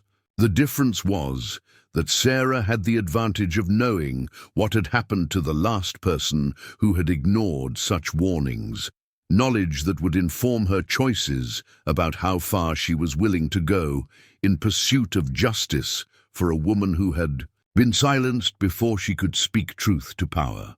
The unexpected alliance that would transform Sarah's investigation from a solitary pursuit into a coordinated effort arrived in the form of Dr. Elena Rodriguez, a forensic anthropologist from the University of Wisconsin, who appeared at the farm 3 days after Sarah's confrontation with Sheriff Henshaw. The professional-looking woman in her 40s emerged from a university vehicle with the confident bearing of someone accustomed to dealing with complex mysteries and reluctant authorities. "Mrs. Mitchell, I hope you'll forgive the unannounced visit," Dr. Rodriguez said, extending her hand with a firm grip that spoke of fieldwork and laboratory precision. "I'm here because Harold Mitchell contacted me approximately 6 months before his death, sharing some fascinating research about a missing person case that he believed warranted professional forensic attention. His death prevented our planned collaboration, but recent developments have convinced me that his work deserves continuation." Sarah invited Dr. Rodriguez inside, intrigued by this unexpected connection between Harold's investigation and the academic world.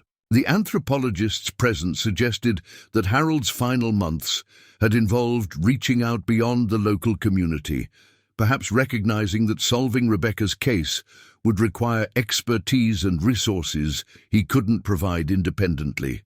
Harold was methodical in his approach to documenting what he believed was a murder, Dr. Rodriguez continued, settling into Sarah's kitchen with the ease of someone comfortable in unfamiliar environments. His correspondence with me included copies of maps, witness statements, and theories about disposal sites that demonstrated sophisticated understanding of forensic principles. What impressed me most was his recognition that proving his theories would require professional techniques beyond his capabilities. The revelation that Harold had been planning to involve forensic experts added new dimensions to Sarah's understanding of his investigation and her own options for pursuing it. If Dr. Rodriguez had been willing to collaborate with Harold, she might be equally willing to support Sarah's continuation of his work, bringing scientific credibility and institutional resources that could overcome some of the obstacles Sarah faced as an amateur investigator. Dr. Rodriguez explained that Harold had contacted her after reading about her work on cold cases involving missing persons whose remains had been concealed in rural locations. Her specialty in analyzing burial sites and environmental factors that affected decomposition made her particularly suited to evaluate Harold's theories about where Rebecca's body might have been hidden. Harold's analysis of potential disposal sites was remarkably sophisticated, she continued, producing a folder from her briefcase. He had considered soil composition, accessibility, seasonal factors, and concealment possibilities with the kind of thoroughness I typically see from trained investigators. His conclusion that the body was likely buried in a specific area near Cedar Falls was supported by logical reasoning that I found compelling. The folder contained correspondence between Harold and Dr. Rodriguez, revealing months of discussion about forensic techniques that could be applied to the Rebecca Thorne case. Harold had been particularly interested in ground-penetrating radar and other non-invasive methods for identifying buried remains, techniques that could locate evidence without requiring extensive excavation that might attract unwanted attention. "What convinced me to pursue this collaboration," Dr. Rodriguez said, was Harold's documentation of systematic efforts to prevent proper investigation of Rebecca's disappearance.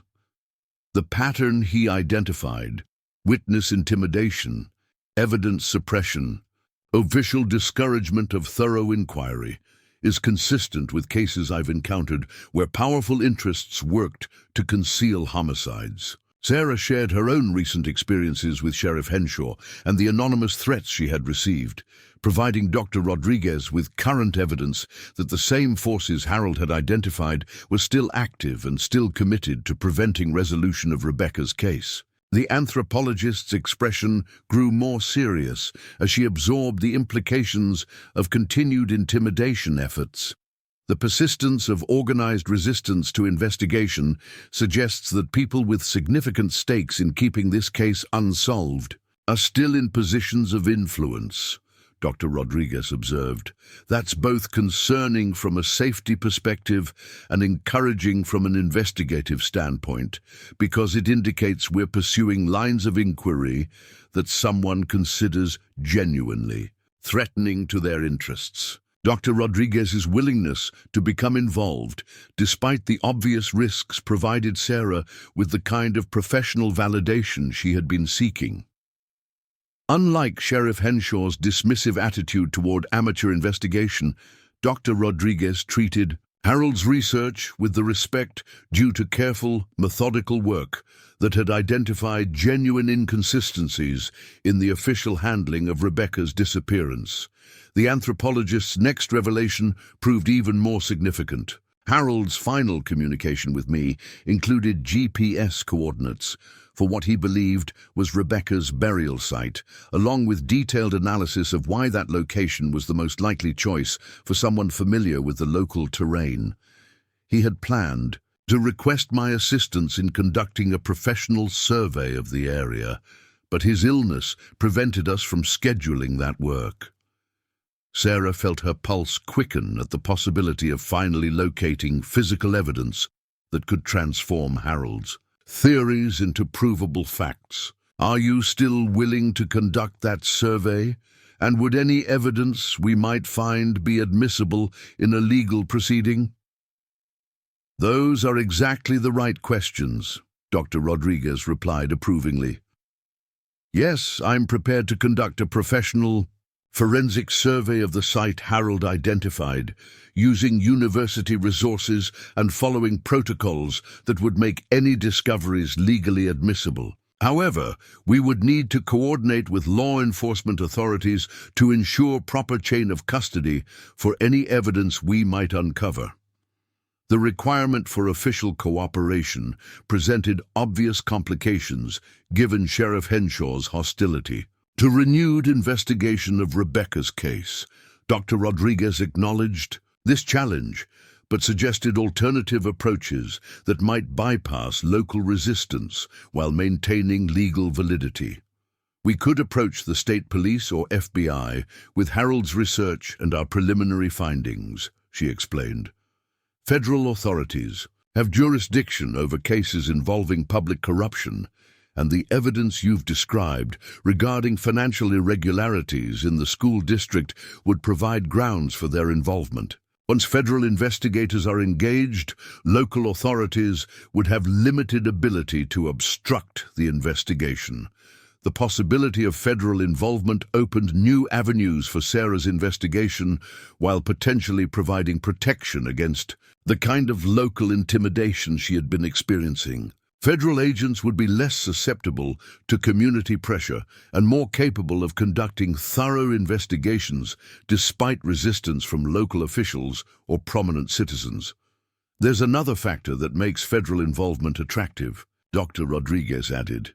Harold's research suggests the corruption Rebecca was investigating might have been part of a broader pattern affecting multiple school districts in the region. If that's accurate, we could be looking at a conspiracy that extends far beyond Cedar Falls, with victims and evidence in multiple jurisdictions.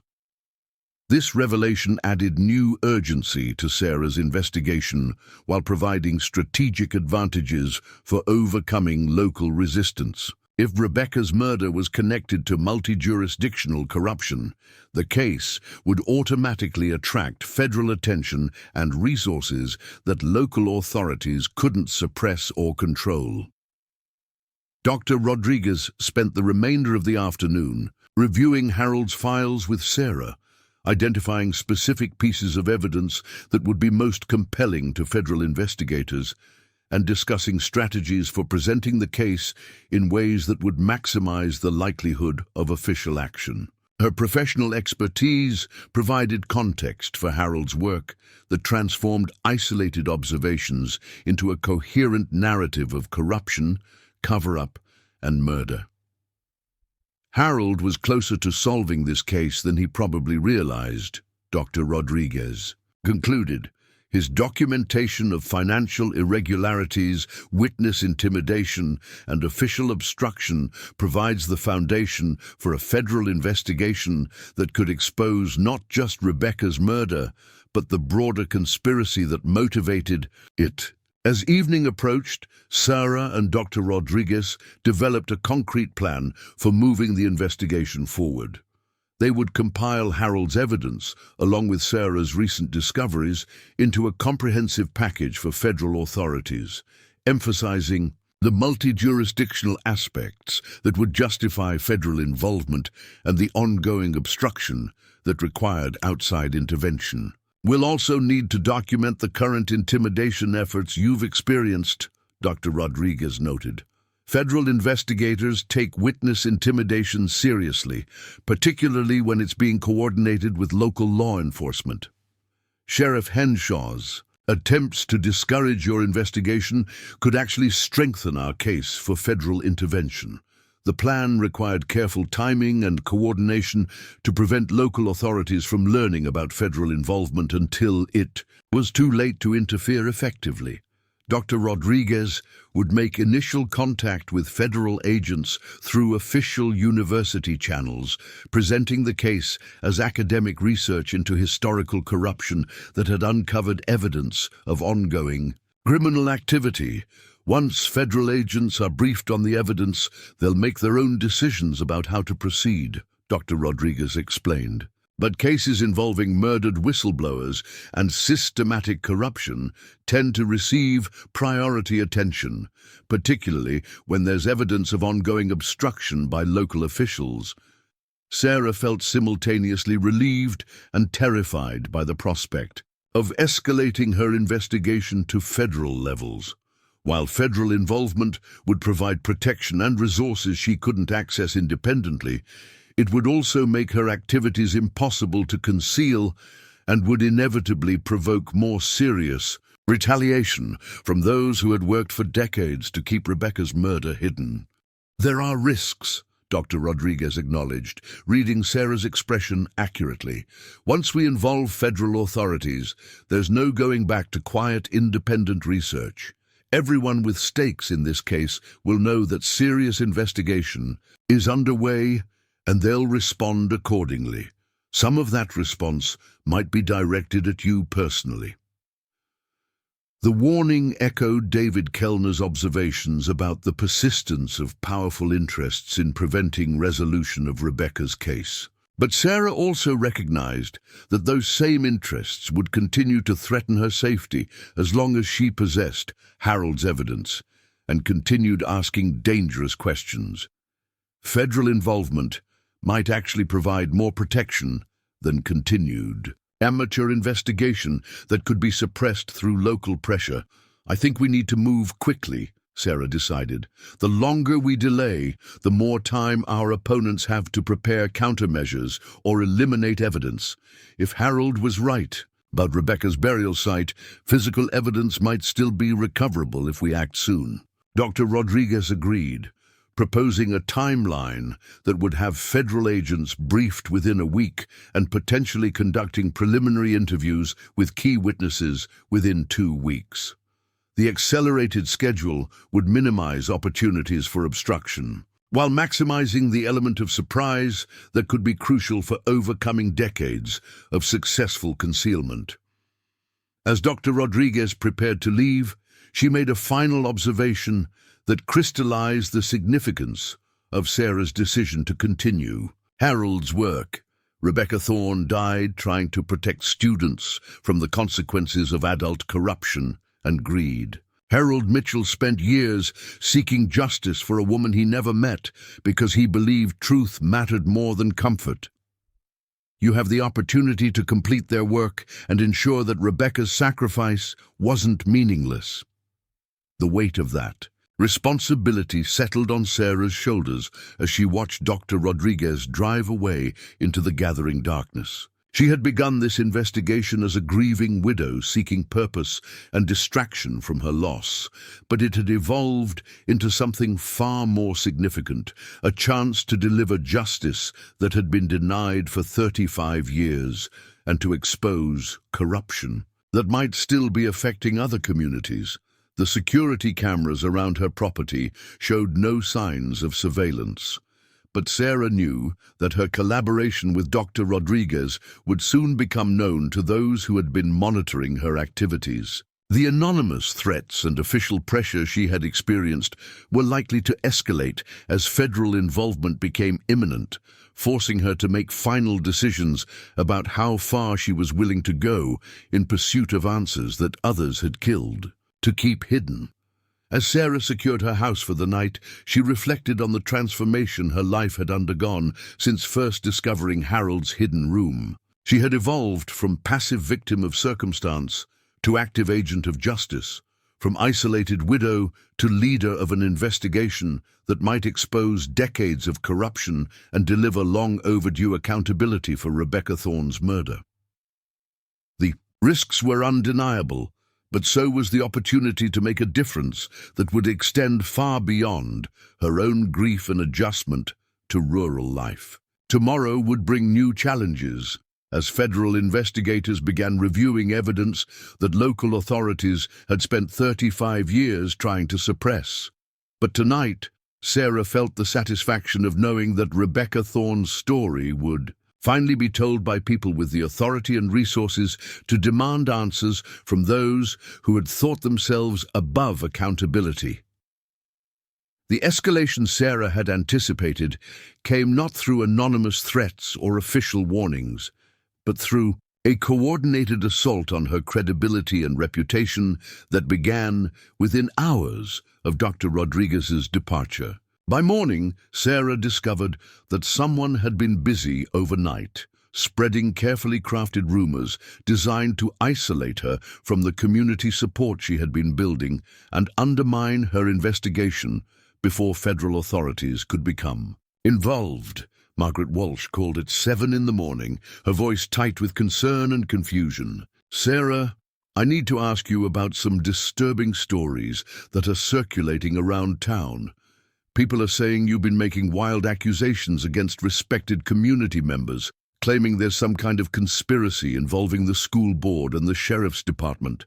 They're also saying you've been harassing Rebecca's old friends and colleagues, reopening wounds that should be left alone." The sophistication of the disinformation campaign impressed Sarah even as it alarmed her.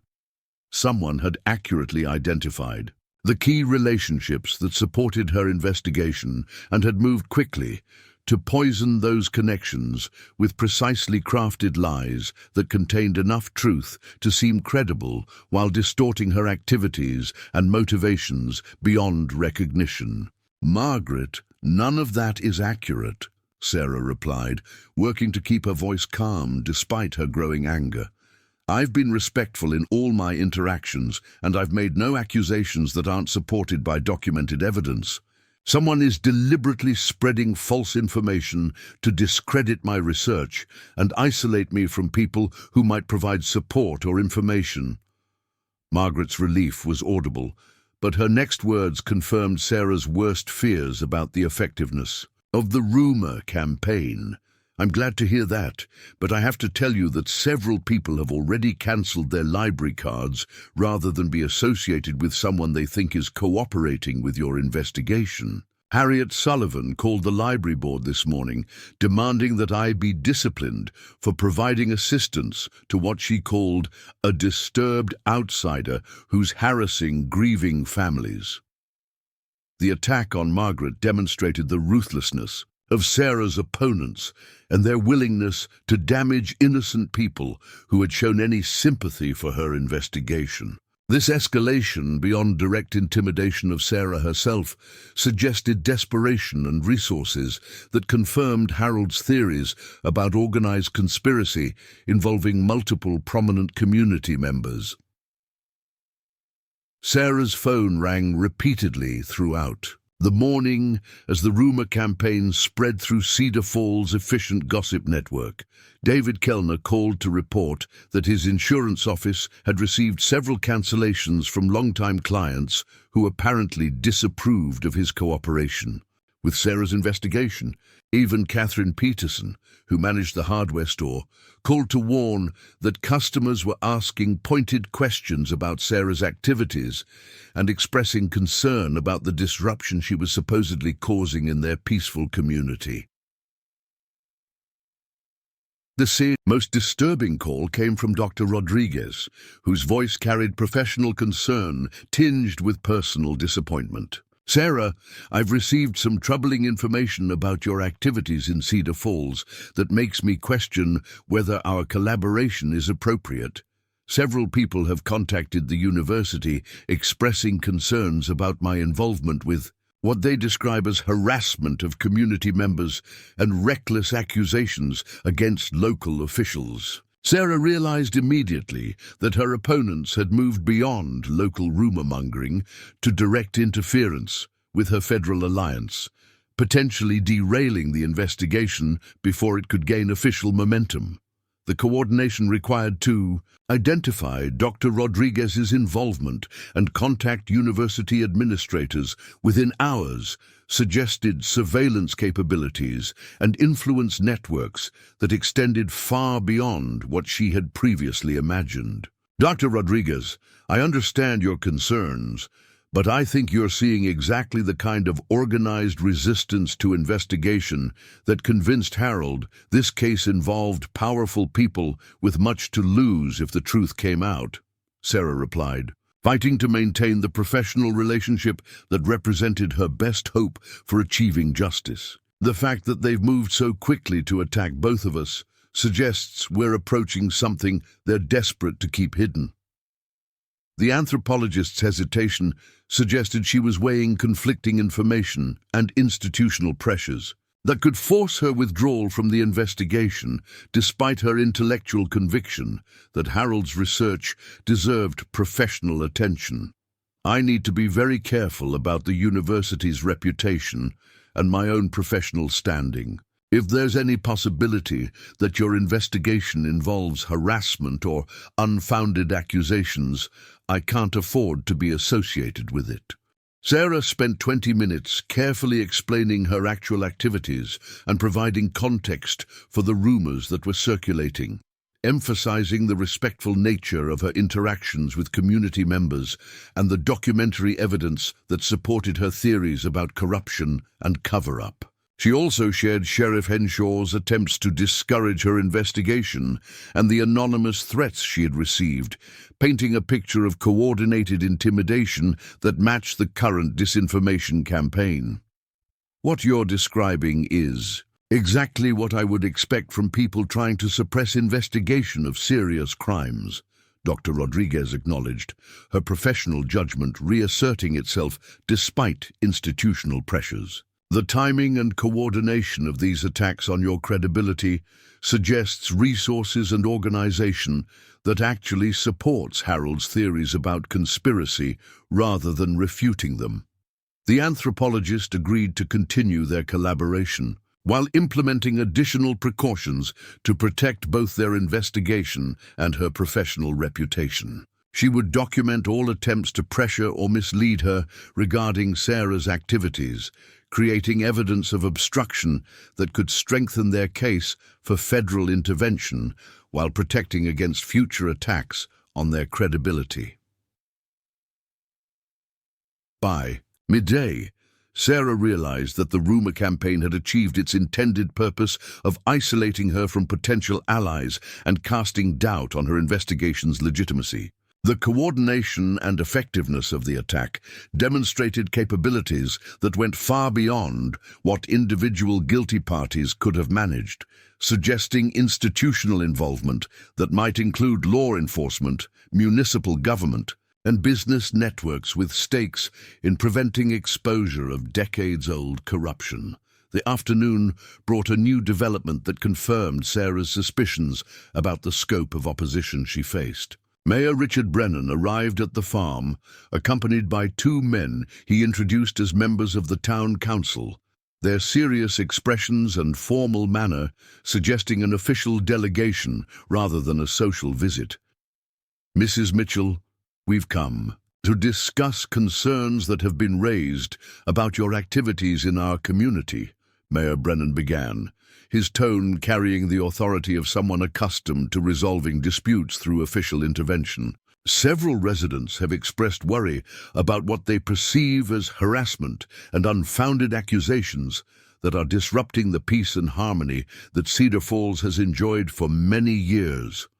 Sarah invited the delegation inside, recognizing the meeting as another escalation in the campaign to discourage her investigation. The mayor's willingness to involve town council members suggested either genuine community concern or coordinated pressure from those who viewed her activities as threatening to established interests. "I understand there may have been misunderstandings about my activities," Sarah replied diplomatically, "but I've been careful to conduct myself respectfully in all my interactions with community members.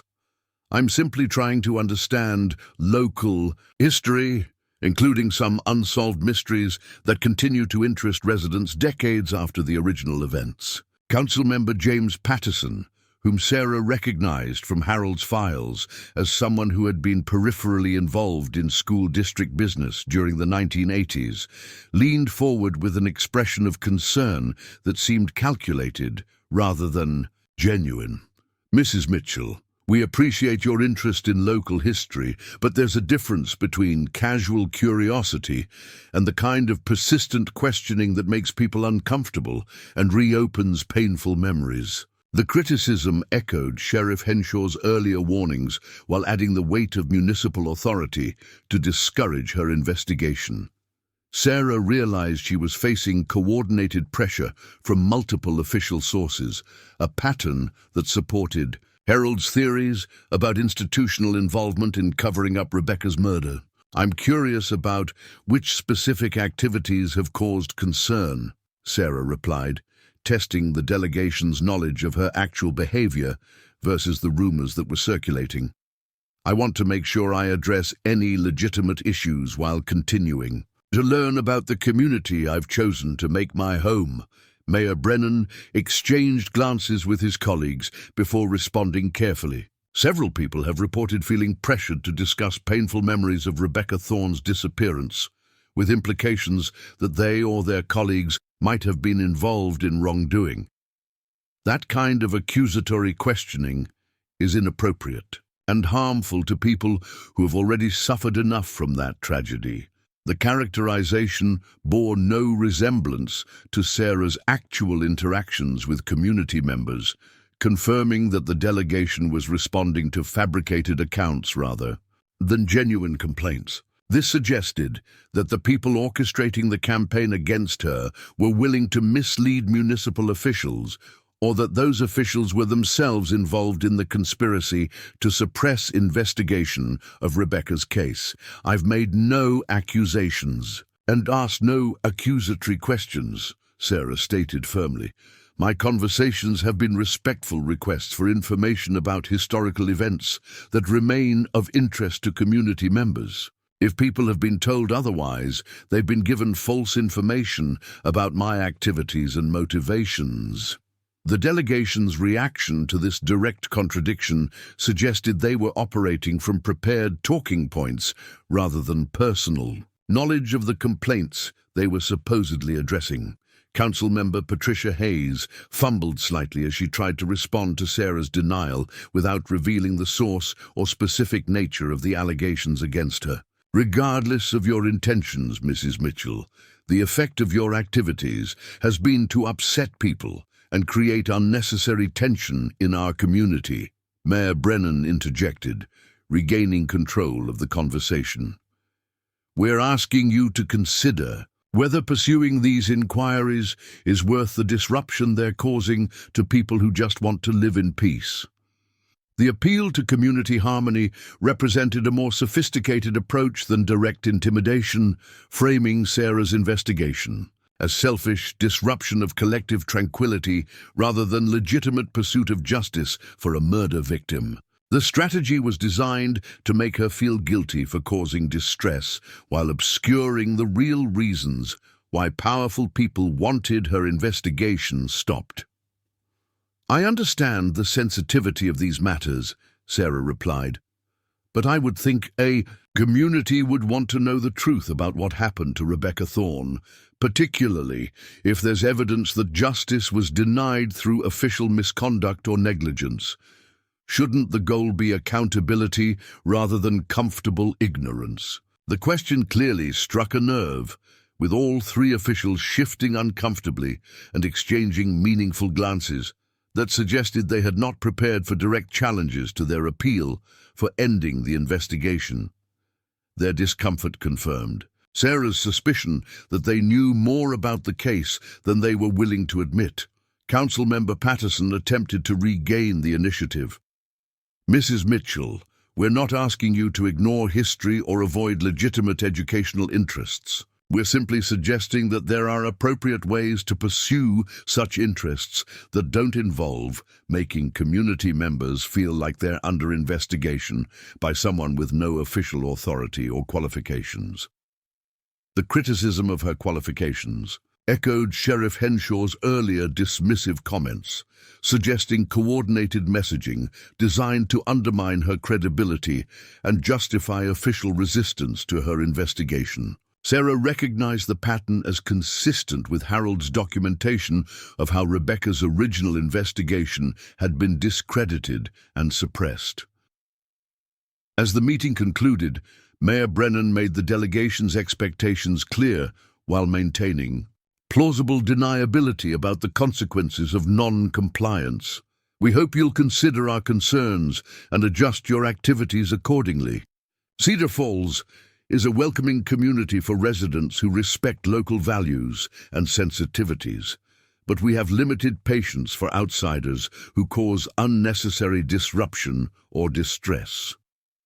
The veiled threat was unmistakable, despite its polite phrasing, and Sarah realized she was facing the same kind of institutional pressure that had probably confronted Rebecca Thorne when her investigation threatened powerful interests. The difference was that Sarah now had documentation of the pressure tactics being used and professional allies who could provide protection that Rebecca had lacked. After the delegation's departure, Sarah spent the evening analyzing the coordinated campaign that had emerged to suppress her investigation. The sophistication and speed of the response suggested planning and resources that confirmed Harold's theories about organized conspiracy involving multiple levels of local government and business networks, with stakes in preventing exposure of decades-old crimes.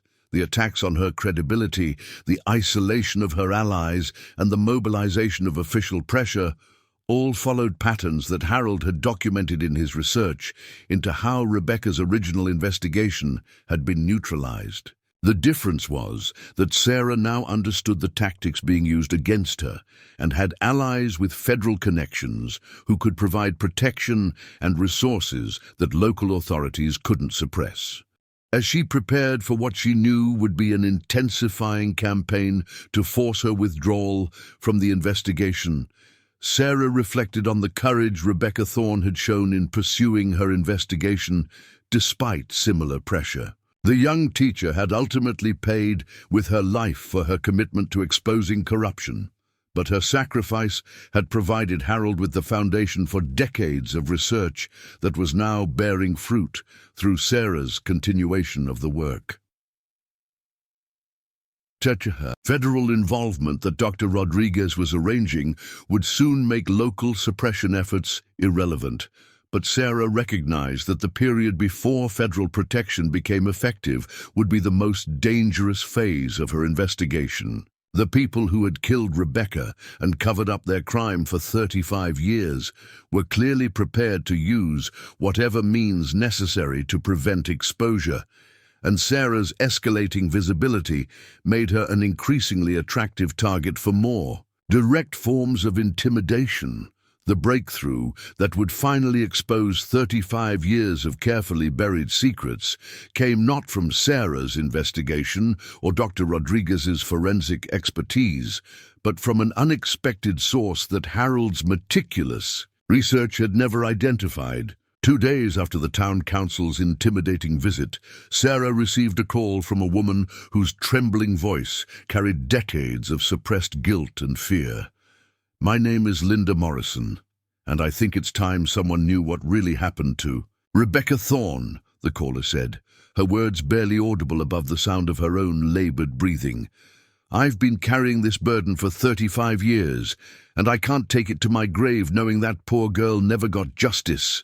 Linda Morrison was the wife of James Morrison, the construction contractor Harold had identified as a primary suspect. But her revelation went far beyond anything Harold had theorized, exposing a conspiracy that had reached into every level of Cedar Falls' power structure and had claimed more victims than anyone had imagined. "My husband didn't kill Rebecca," Linda continued, her voice gaining strength as the words began pouring out. "But he knew who did, and he's been paying blackmail money to keep quiet about it for 35 years. The cancer is going to take him soon, and the people who've been bleeding us dry are still demanding payments, even though he's dying. I can't let this continue." Over the next hour, Linda Morrison revealed the truth that had shaped Cedar Falls. For 3 decades, Rebecca Thorne had indeed discovered the school district corruption, but her investigation had uncovered something far more extensive than simple embezzlement. The financial irregularities were connected to a money laundering operation that involved not just local officials, but organized crime figures from Milwaukee who were using construction contracts to legitimize illegal profits.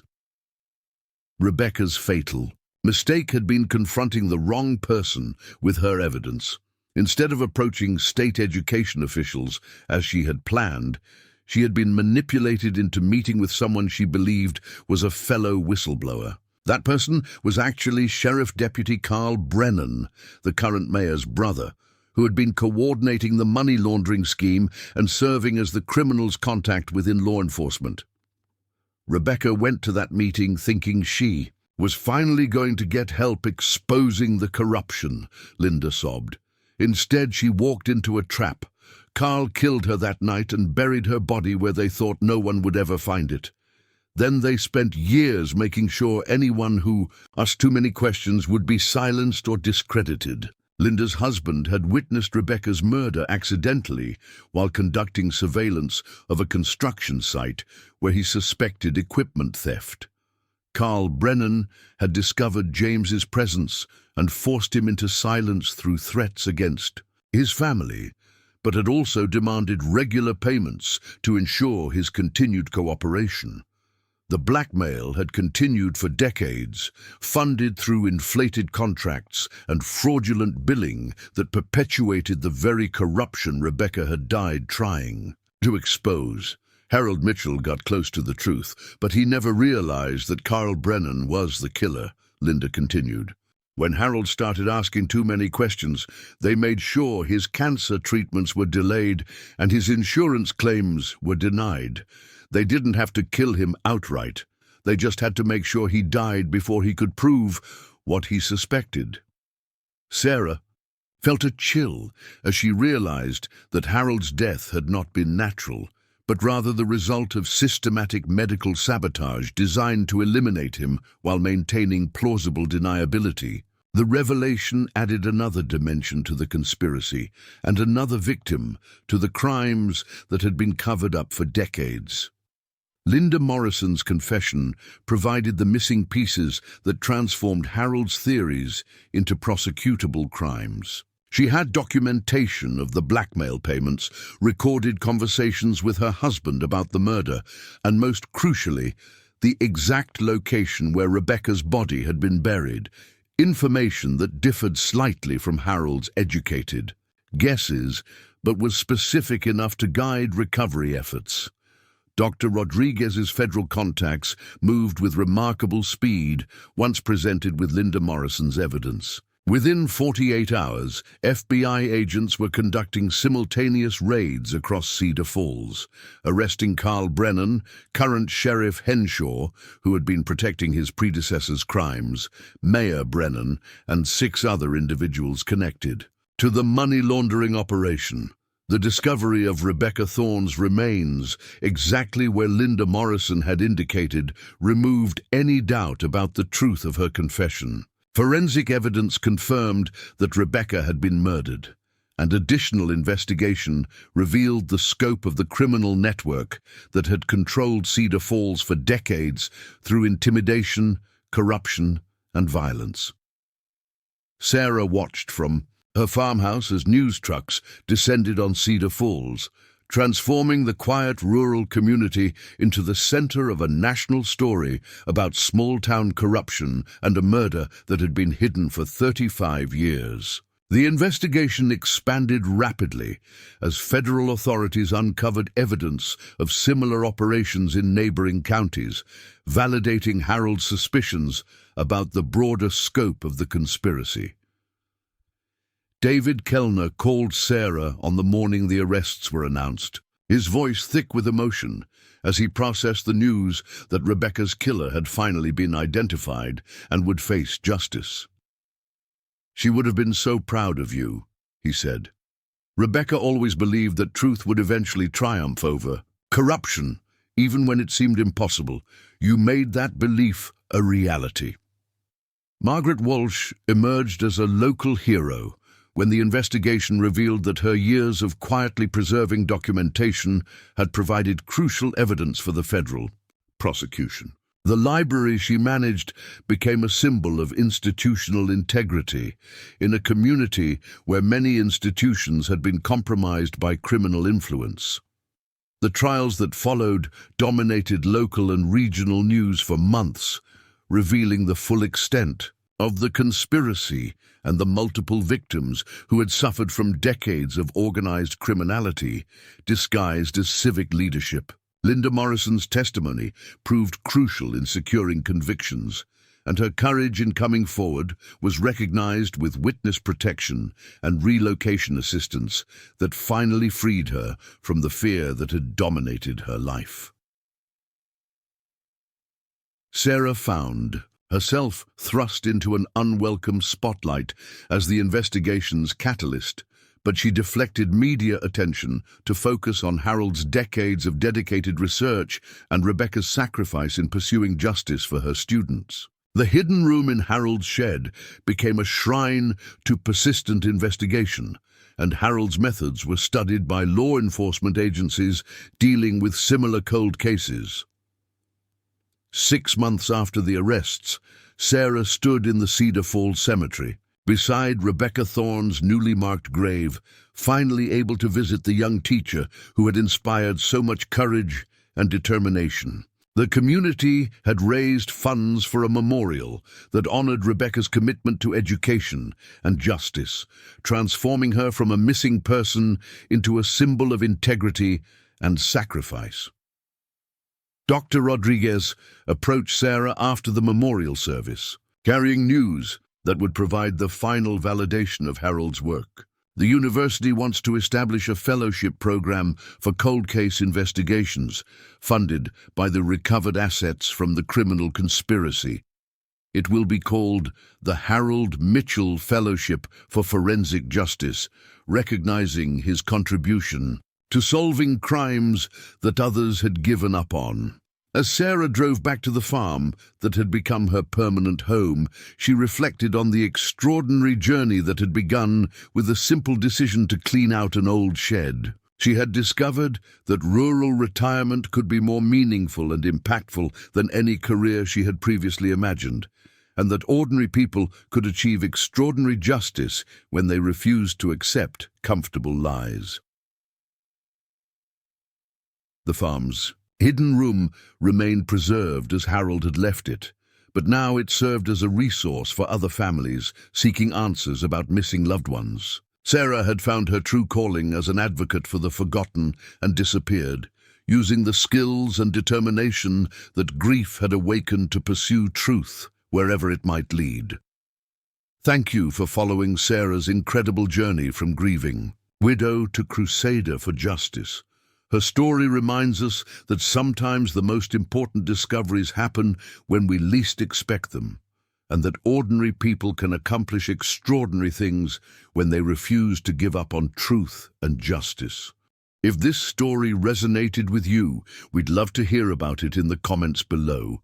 Where are you watching from, and have you ever discovered something that changed your life completely? Your engagement helps us create more compelling stories like this one.